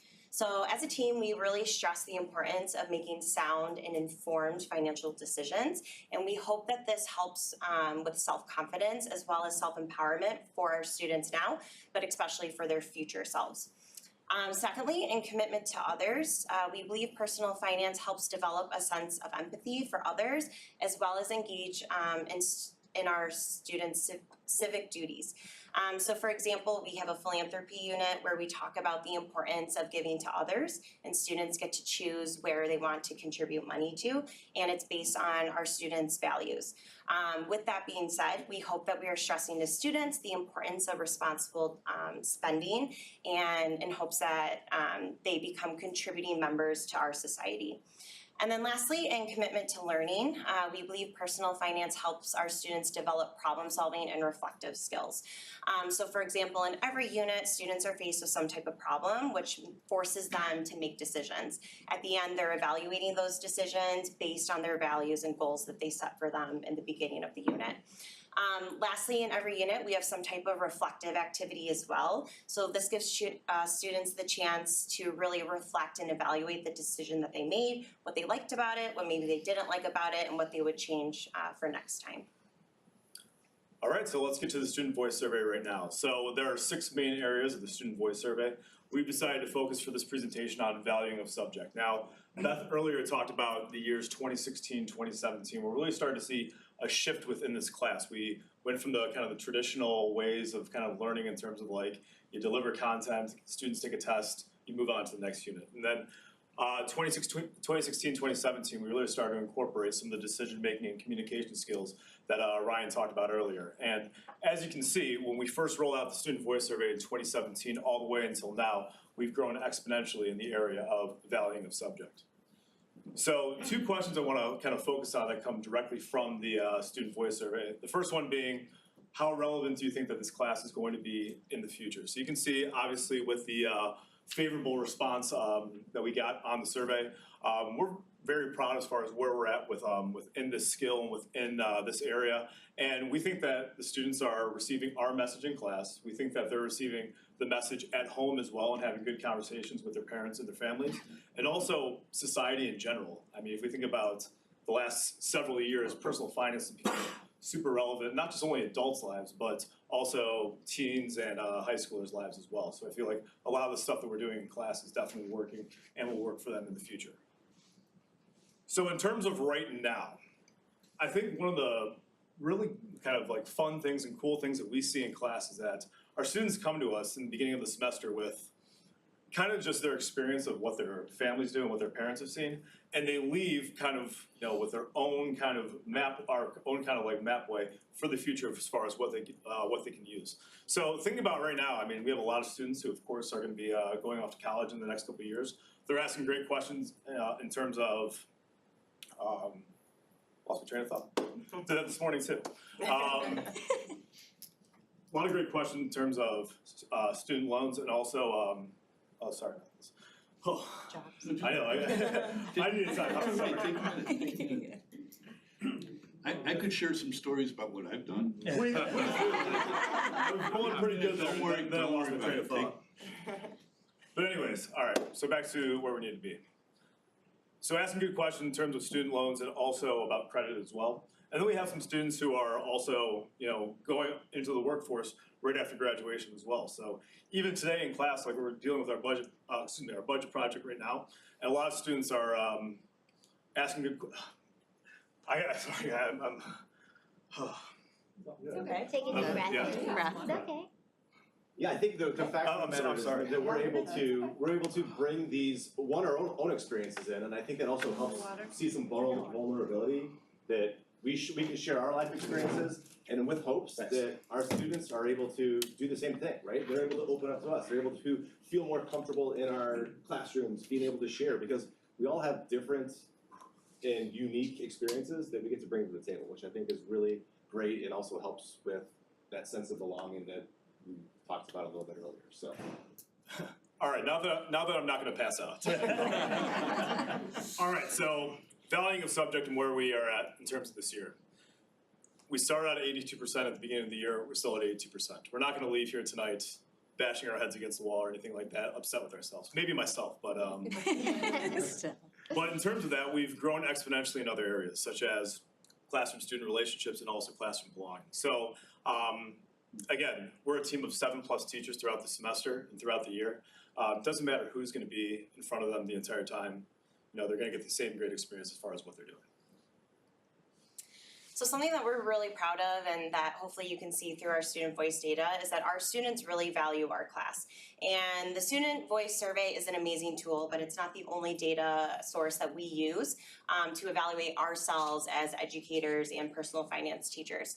So next up, you're gonna see some student testimonials from students that took our personal finance class this past fall. Hi, I'm Ashlyn. And I'm Paige. And we're both taking personal finance this semester. So my favorite project we did this semester was the apartment project. I really liked getting to look for someone else's apartment, and we were asked like where they wanted to be, if they wanted an apartment, a condo, or a roommate. And I thought that was really fun, and we got to present it to them.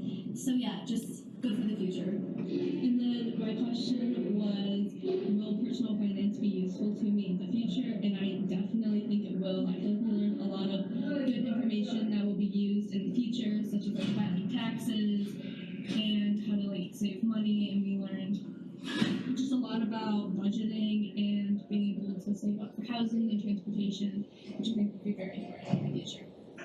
Yes. You want me to pause? Hi, I'm Ash. Pause it. So personally, in my future, I have the goal of like being successful and being financially safe.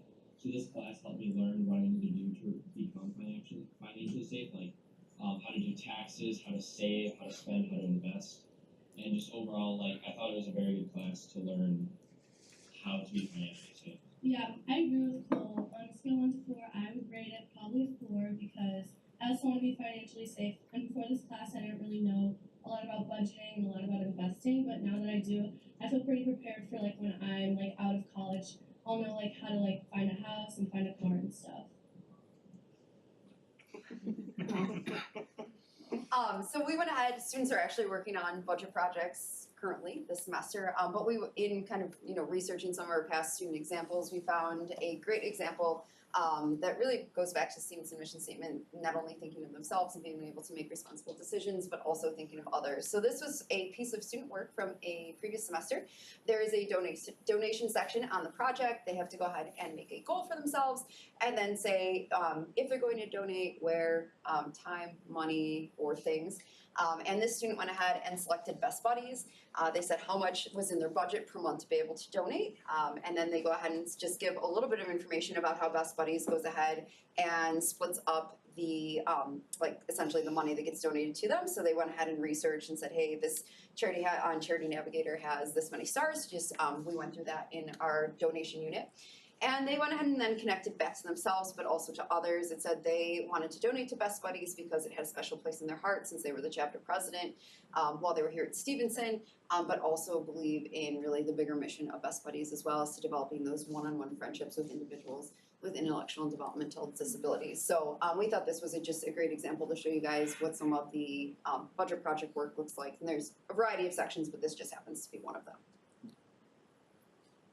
All right, and to kind of round things out here, in all of our classes, we feel like we're fortunate in the business world that there's a lot of real world experience, a lot of real world application, and having students see the why they're doing something in class, I think is so important. I mean, we all think it's so important, but we get to do things like Great Lakes Credit Union is in that picture there. They brought 20 volunteers to school to help provide kids with an opportunity to go in, choose a career, and actually make financial decisions throughout their lives to see the impacts that those decisions make over decades and decades. So a really cool experience. Students really enjoyed it. They got a lot out of it. And it's just one of the ways that we try and, again, create those authentic learning experiences for the kids when they can see real world application of the things that we talk about in class. So hopefully that hones true. And as I think everybody mentioned today, the student choice is just integrated throughout this whole class. Students get to choose because I make the joke, personal finance is personal, right? Like it's different for everybody. Nobody has the exact same needs, wants, goals, and values when it comes to their finances. So they get to explore that at their own pace, which is a really cool thing, I feel. And then feedback from their peers, feedback from us is always integrated throughout all of those things. And hopefully, all of this together, they'll be able to promote that financial wellness, which is the whole mission behind and the purpose behind what we're doing, is hopefully we're gonna try and break that cycle that we found that way too many people have, so.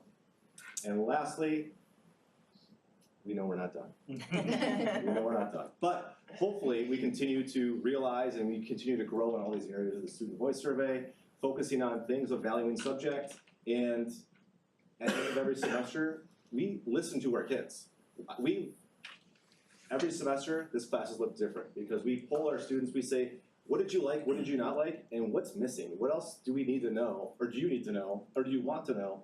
And we take those things into consideration when we build the curriculum for the following semester. Like there's a lot of things happening mid-year in personal finance because of the conversations that we have. And also making sure that the world's changed a lot in 2 years, let alone the last 10 years or 5 years or whatever that may be, incorporating those big global trends and global topics into the things that we talk about as well. So again, we'll stop talking. Thank you all for your time. And great job.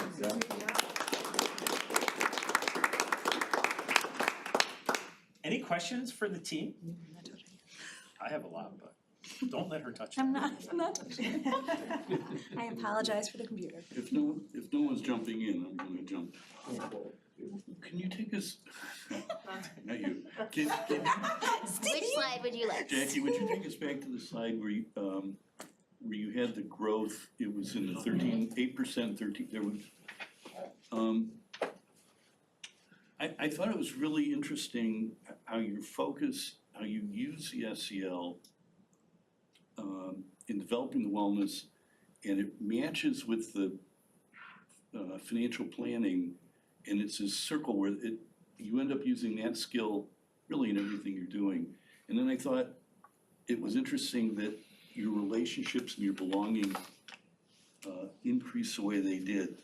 And I'm curious if you saw like a difference in how the students were engaged in the class as this was going on, as this relationship and belonging increased, the interest going up. Was there any kind of comment on that, or? I feel like we probably all share our own personal finance journey, so like we're pretty open about it from the beginning, like, hey, I rented and bought and how many cars, and we go ahead and kind of hopefully create that culture of belonging or ability to share to begin with, because it is a one semester class.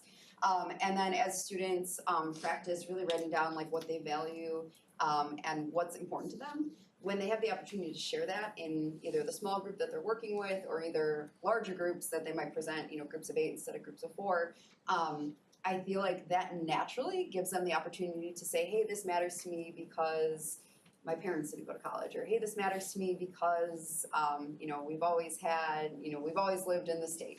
And so they're actually able to share a little bit about themselves and what is influencing their decision making based on kind of how they were raised and things that are important in their life, currently, even if it's, sports, activities and things like that. And it is really fun to kind of hear about where they think, because we do make them kind of say, hey, where are you going to be at 25?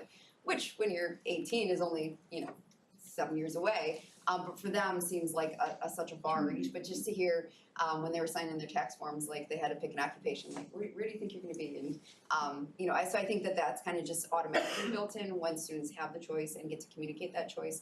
Is there's more classroom belonging because they get to hear about each other's lives and things that have really affected their decision making.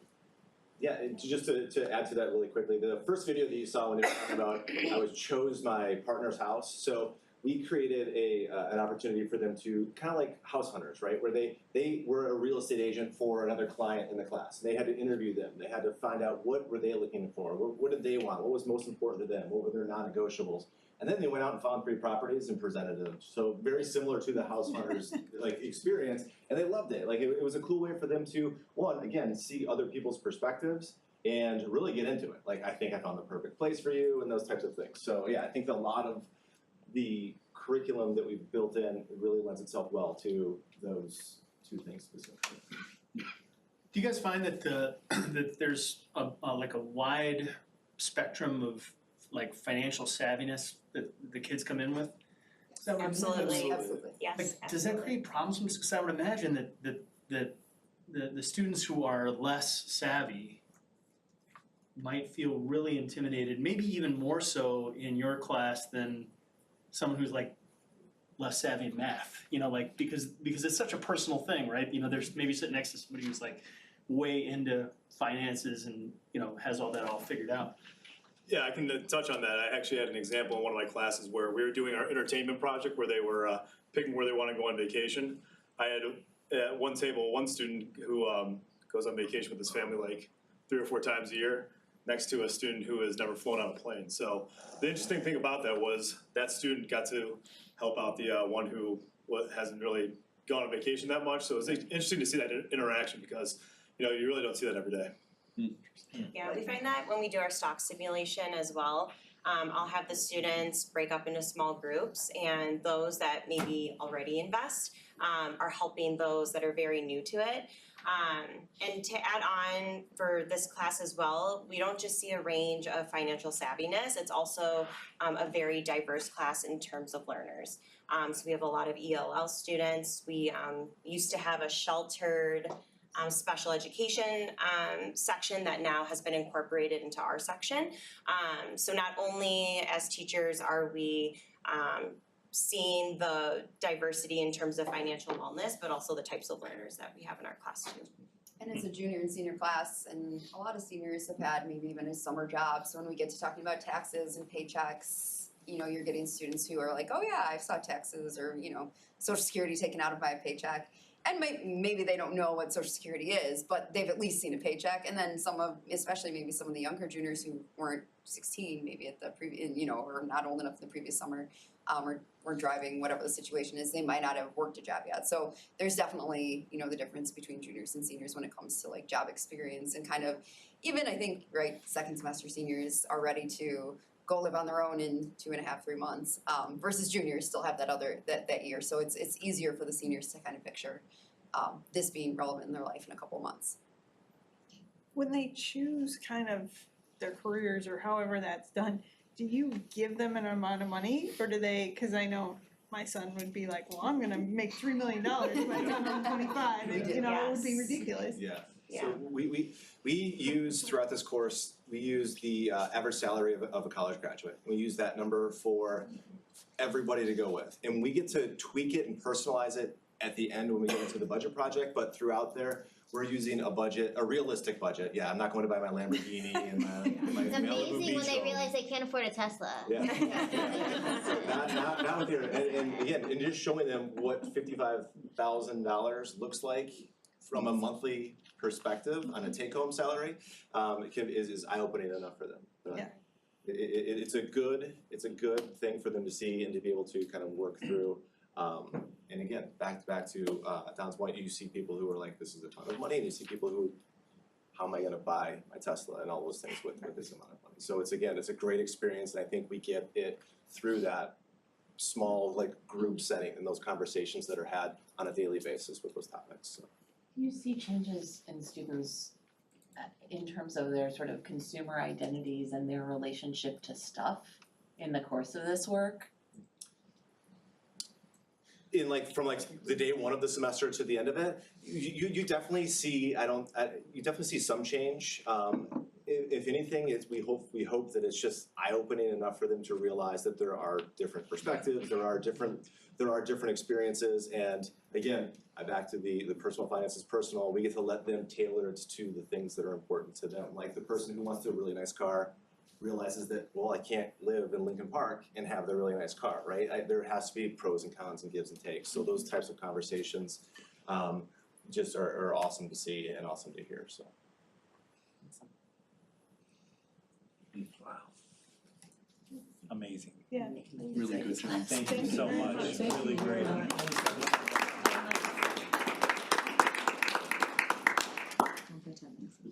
Thank you guys. You are Thank you.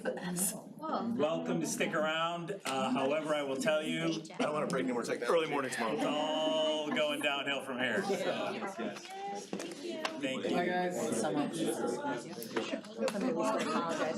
fun. I'm gonna come back to that. I'll come back after. All right, board, how we doing? You ready to roll, or do Ready you to need a roll. break, or keep rolling? Keep going. All right. That's a long one tonight. Okay. It's okay. So next we have letters of intent. We talked about these briefly, but generally speaking, this is your first opportunity to take a look at the conversations that Mark and Troy are leading out at the administrative team level. By approving these tonight, you are not approving these as courses at all. You're just telling the administrative team that, yes, it's okay to continue to have these conversations and explore the possibility of bringing curriculum proposals to you in the fall. So getting to the course book is a multi-step journey for our new board members. It begins tonight, essentially. And Mark, do you wanna just maybe rather than go through every single course, are there some highlights that you would wanna share with the board? I wanna come back to school. Sure, so we spent some time talking about science and mathematics about a month and a half ago, we spent about a month and a half ago, we spent some time talking about science and mathematics. We'll probably revisit that conversation with the board at the school board retreat in August, which we think would be a very good idea. But some areas where we've been really focusing in on are some changes in our English program in communication arts. They're looking to adopt a new course to replace another class, sort of drawing on student interests in myth and folklore. And then in a really interesting way, our computer science program is really getting more innovative as to which courses they could offer. So beyond our AP programming class, they're looking to offer a course in algorithms, which is a course that's parallel to what they would be taking next in a college level experience. So we're noticing a lot of students top out on that AP programming class. And there's a lot of interest to continue on in computer programming. So we're really working with that team, and Jackie's been doing a great job working with that team to create this course and then to rethink how students can enter into that course, and so that we're better serving the freshman experience during the summer in that freshman year. Beyond that, we are looking at offering a change for our EL students. They've usually taken a 2-period double course, so we're looking to split that so that a number of our students would be able to take and free up an elective, which would be really good for our multilingual students. And then in social studies, we are going to offer the African American Studies class for 24-25, and that's one area that we're really interested in spending some time thinking that through and getting that conversation going within that social studies team to develop that class, get more exposure to the class. And then as a sort of follow-up to science, we just found out that anatomy and physiology can be offered as an AP course. So we've worked with Advanced Placement, the College Board, to connect with them about that curriculum and then to replace our current anatomy and physiology class with that AP version of it. So we're looking forward to that. And then one little final note, we're continuing to work on our dual credit relationship with Loyola. And we're having a conversation, and they're very interested in our fine arts courses earning dual credit through Loyola. So a theater class, a dance class, and a visual arts class. So we're pretty excited about that too. We'll continue to expand that possibility. We take folklore and technology. It sounds like a great class. Doesn't it? Yes. Yeah. Do you So- find that, sorry, No, please. should we do a motion Yes. before we ask him? Okay, can I have a motion to approve the letters of intent? So moved. Second. So when we make a change to an AP from something we already offer, is there generally a significant shift? Or is it pretty similar, you know, like pre-calc, and we have several of them that are shifting? Yeah, Is it a big difference? You know, it's interesting. You know, I think what we'll find with our, you know, our anatomy and physiology class is in like reviewing the curriculum side by side. The course we're offering right now is more complicated and deeper than the expectations that are listed out there. So that like was an interesting, you know, like it's not apples to apples. So that's been an interesting conversation with Christina Wood and Amarillo. And then with pre-cal, I think, what do you think, Troy? It's pretty apples to apples. It is apples to apples. Yeah, I don't Almost think the we're same gonna, course. I don't think you'll see big shifts with these two courses because the kids are taking pre-calc anyway to Yep. move through. So Right, we're just gonna give them the AP credit because the College Board is gonna. Honestly, our pre-cal class might be more rigorous than the AP requirement. And Because then it with was this. designed to go to AP Exactly. Calc, so. And with yeah. this class, the kids who are taking the current accelerated anatomy physiology are the med school kids. So they were gonna take it regardless if it was an AP. And their kids who are still gonna wanna go to med school are gonna still take it regardless of whether it's AP. So I don't think there'll be a lot of shifts that way. And, you know, so I think we're looking at some pretty exciting new courses, so. And can you explain, so what difference will it make that it's a dual credit? What will change in the class itself that it's a dual credit with Loyola? Well, a couple of things. One is the course needs to meet parallel expectations with the college level syllabus. So we work through an application process with Loyola to make sure that those courses pass the sort of the department oversight with those expectations. So that is sort of a piece of that puzzle. And then our teachers have to meet certain criteria for mastery in that particular academic field. So if they're teaching philosophy or if they're teaching sociology or a fine arts class, they have to have earned at least 18 credits in that subject area at a graduate level. So there's a difference in sort of the expectations of the teaching credentials for the course. And then what we do is we partner them up with a mentor professor at Loyola. And that professor comes, observes them, and offers them, you know, advice, thoughts. There's a real good partnership there.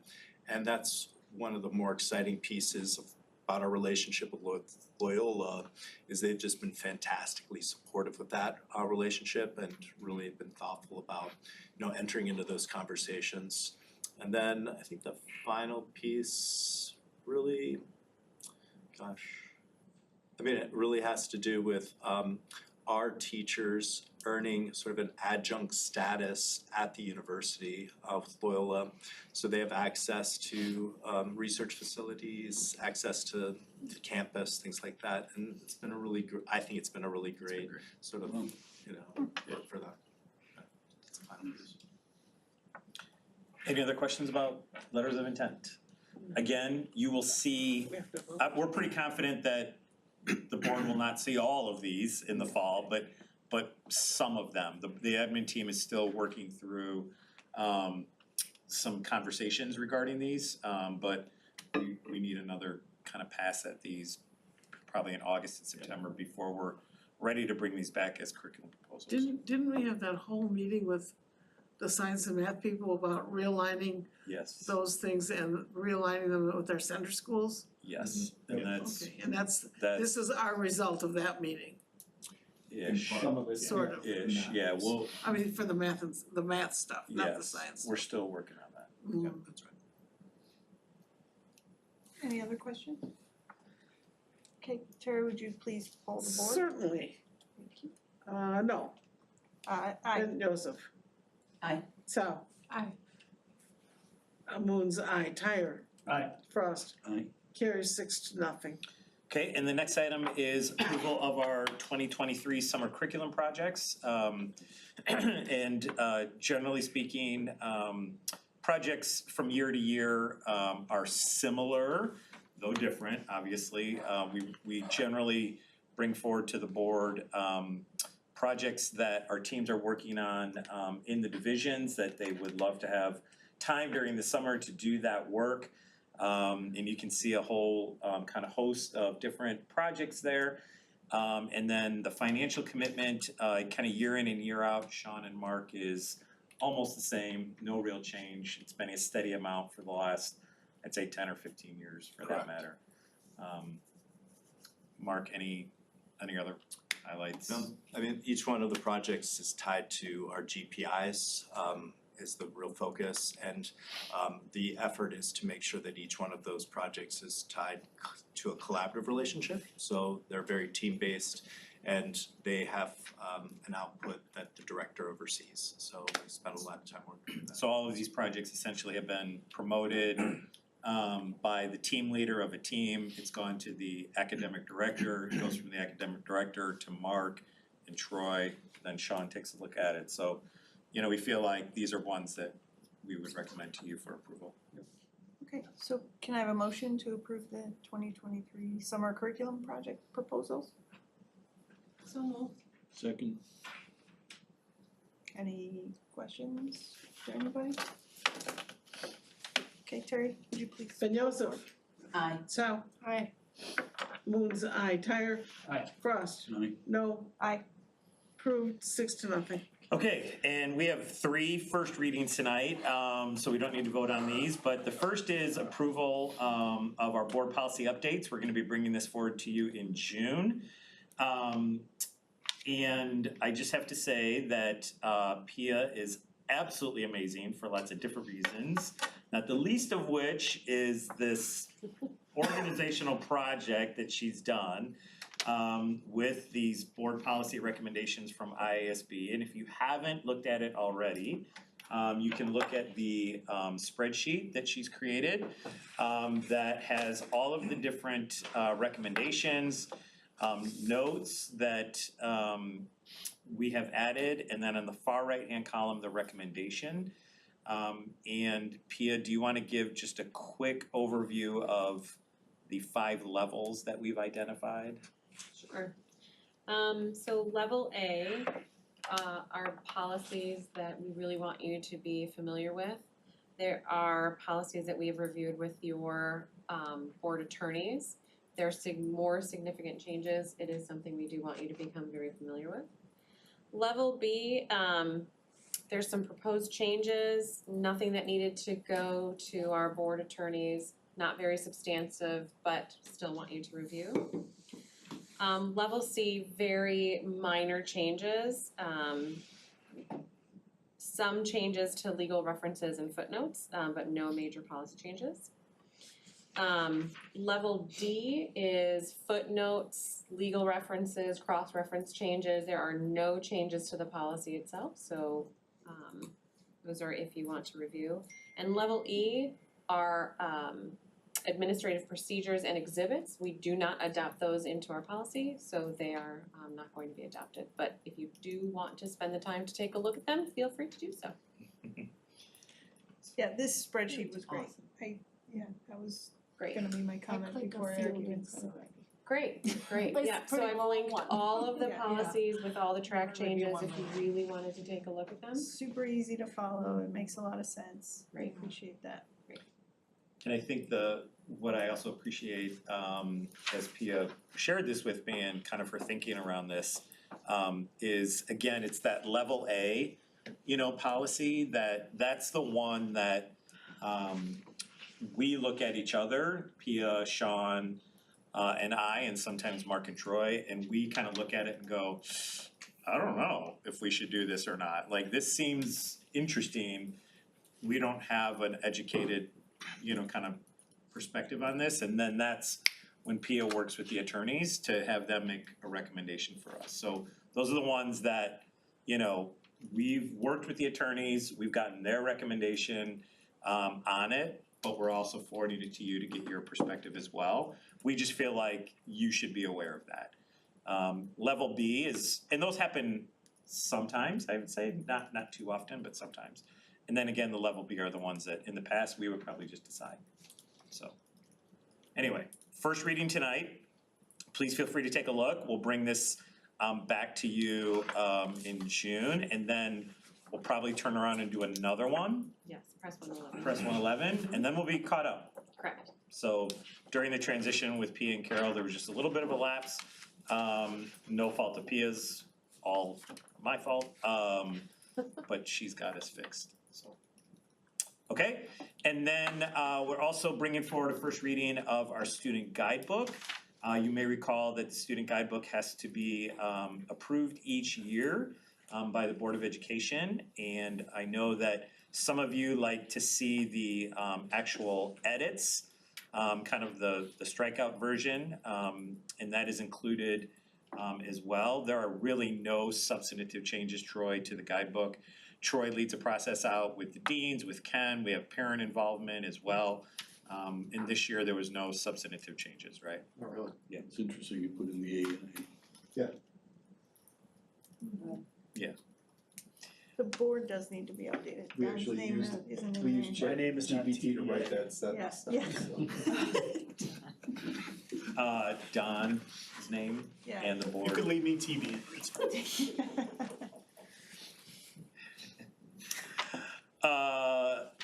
So if you see anything other changes, if you're needing to put yourself to sleep at night, feel free to read through that and let Pia know if there's any other changes. Great. Okay, and then the final first reading for tonight is the 2023 school calendar. We'll be bringing this forward to you in June. Each year, we have to finalize the school calendar, send it off to ISB. This year, knock on wood, there was no changes to the calendar, so. Hey, there's 2 weeks left. I did the thing. Okay. Just put that out in the universe. I did the thing. All right. It's a thing, I right? think it's gonna snow now. Well, I said it. It's gonna snow now. It's supposed to be 82 tomorrow, I think. It was supposed to be 82. Alright, well, I'm sorry. And then you'll see our personnel section in there with a number of changes recommendations for appointments, resignations, retirement, leaves of absences, etc. So you can take a look at that. That's all included in the consent. We will not need an executive session following the meeting. And Sean, that takes us to you and approval of resolution abating the working cash fund of the district. Correct, thank you. As you might recall, we have a series of different types of funds that are created by ISB, and the working cash fund is designed by ISB and the school code to allow district to kind of maintain funds necessary to meet the demands of ordinary necessary expenditures.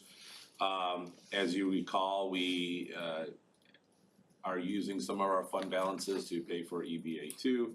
As a result of that, we do need to abate $7,097,969 of the working cash fund and distribute it to the operations and maintenance fund, IMRF Social Security Fund, and Tort Fund. So tonight we are recommending that the Board of Education adopt the resolution abating the working cash fund as presented. Can I have a motion to approve? So moved. Second. Thank you. Any questions? Okay, Terry, would you please pull the board? Certainly. So, Aye. Moon's aye, Tyre. Aye. Frost. Aye. No. Aye. Ben Joseph. Aye. Carries 6-0. Second item for tonight is the approval of the Ombudsman agreement for our student support services. Ombudsman is an organization that we work with. They provide services for some of our students who require a different type of a school setting. We buy or purchase 5 slots every year, and those are utilized throughout the year. Sometimes we actually use a little bit more than that. Sometimes it's only 3. We only lock in for 5, which is the minimum number to lock in for, and then they charge us if we go over that. But as you can see, we are recommending the Board of Education approve 5 slots again for next year. After some negotiations, we were able to get the increase down to 3%, which is less than the cost of living. So tonight we are asking that the Board of Education approve the Ombudsman renewal agreement as presented. Okay, can I have a motion to approve? So moved. Second. Thank you. Any questions for Sean? Okay, Terry, would you please pull the board? Moon's aye, Tyre. Aye. Frost. Aye. No. Aye. Ben Joseph. Aye. Sal. Aye. Carries 6-0. Okay, the next item is approval of the treasurer's bond. And so this is something that we do annually at this time. And as it's stated here, the FY '22 AFR and audited financial statement have been sent to our insurers for review and determination of the amount of the bond. And based on this, our insurer is recommending a treasurer's bond in the amount of $31.6 million at a cost of $31,600. So tonight, the board is asked to approve the purchase of a treasurer's bond in the amount of $31,600,000 at a cost not to exceed $31,600 for our very own Sean Carney. So moved. Okay. Second. Who was the mover? Don? Thank you. Any questions? Could you please poll the board, please? Moon's aye. Tyre. Aye. Frost. Aye. No. Aye. Ben Joseph. Aye. Sal. Aye. Carries 6-0. Sean, I'll say the same thing I say every year, which is, Don't spend it all in one we know place. where you live, so. We know where I live. Thank you, Dr. Twell. The next item is also an annual one that we do. John Grice and his team constantly take a look at the inventory of our musical instruments. And we have a kind of a rolling replacement plan as they become past their useful life. This year, one of our new district office employees, Samantha Bennick, if you haven't had a chance to meet her, she was the one that followed in Pia's footsteps. She came to us with some experience from Lake Zurich in conducting bids, so it was very refreshing to have her be able to control the bid and kind of know everything that she was doing right from the get-go. She did an amazing job. And so just one thing that we'd like to point out, so you know, we bid these instruments. We don't actually have to bid these instruments, but we bid them because we get a variety of different bidders and also try to get the best price that we possibly can. And while John and his team put forth a list of items that need to be replaced, he works with Brittany and I in developing really how much in our budget will actually allow him to purchase. Like, in other words, how much room in our budget do we have for musical instruments? So we kind of keep track on this two ways, right? Not only do we go out and bid it to get the best price available, but then we also limit kind of the amount that we purchase in any given year to make sure that we're fiscally responsible. So as you can see in the attached document, there's a list of all of the bidders and who won. And at this point, you know, we have come up with a dollar amount that was in the budget and can be purchased. So tonight, oh my, where did it go?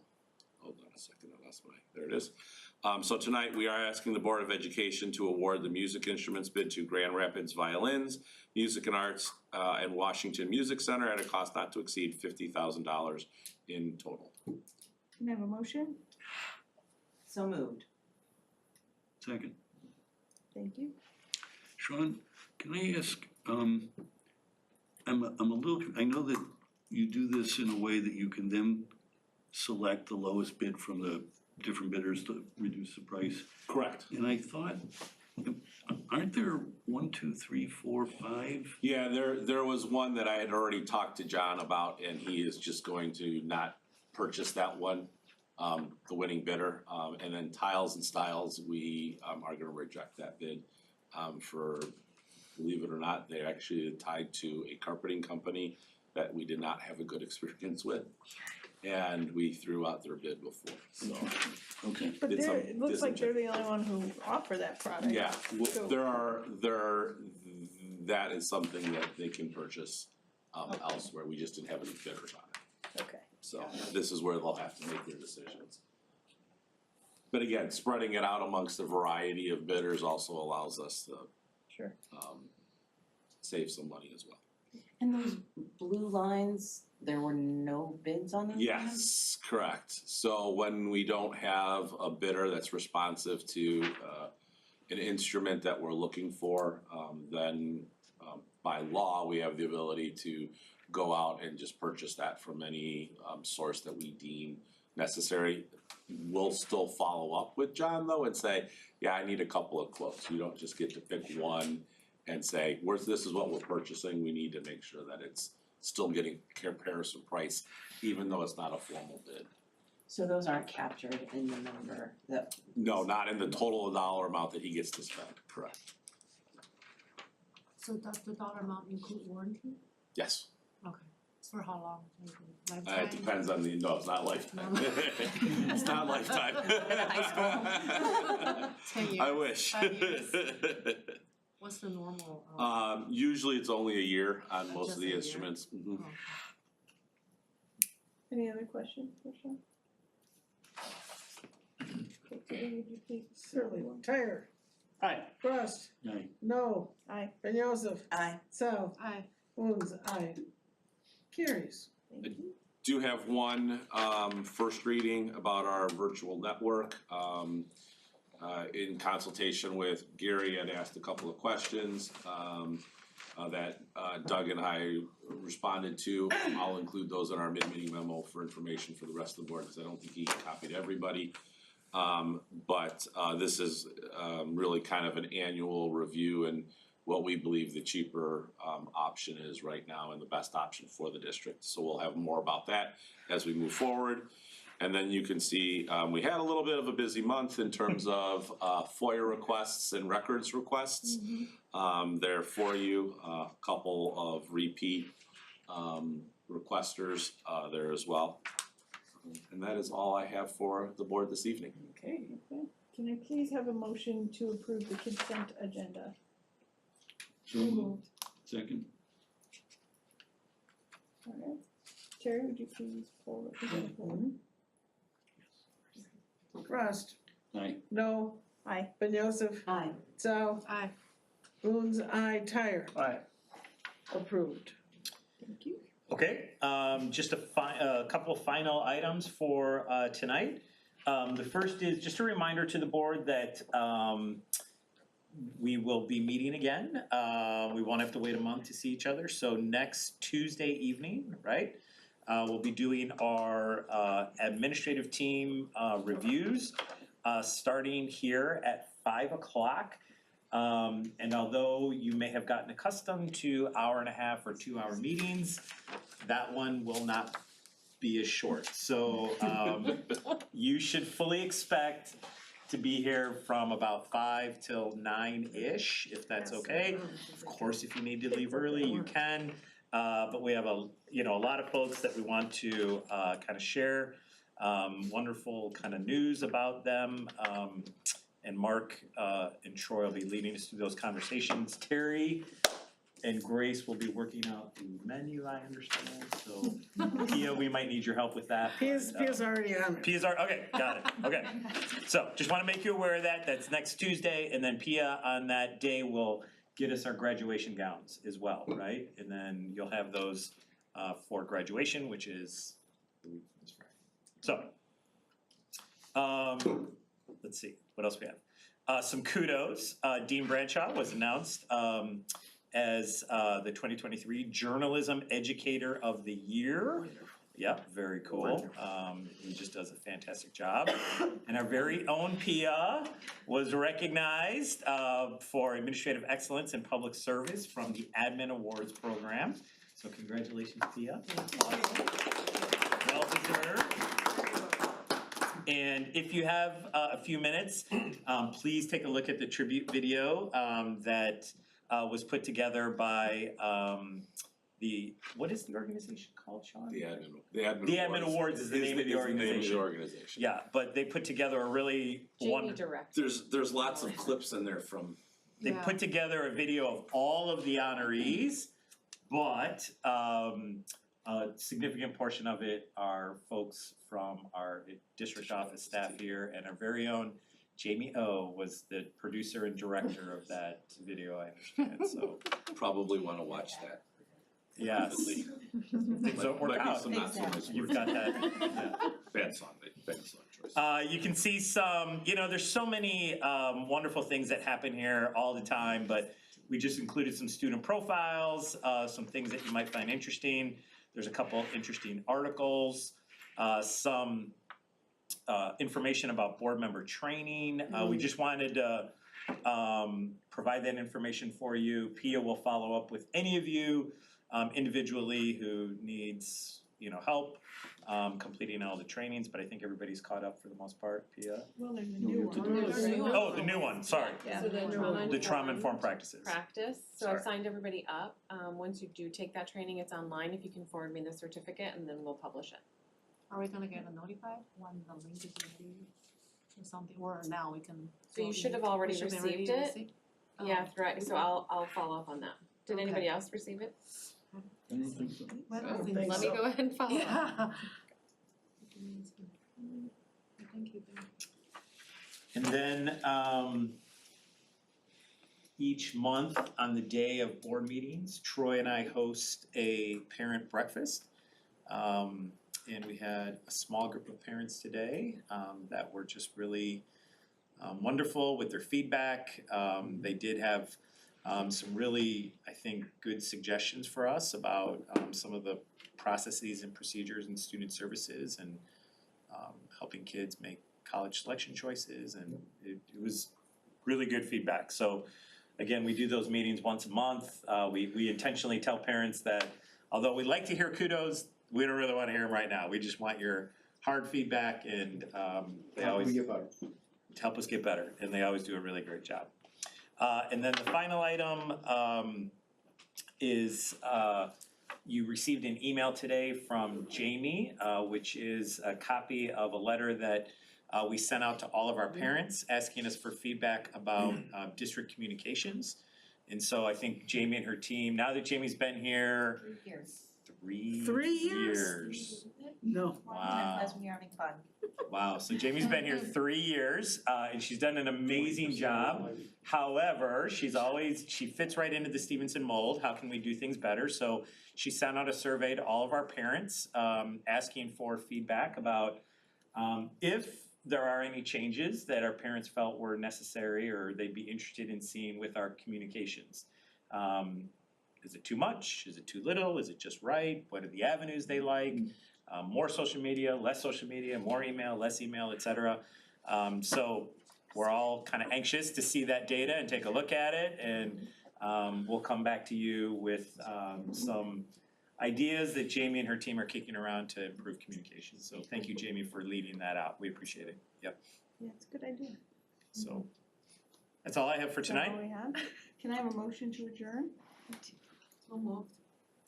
Second. And voice vote, sorry, all in Yep. favor? Aye. Opposed? Okay. Alright, We're we done.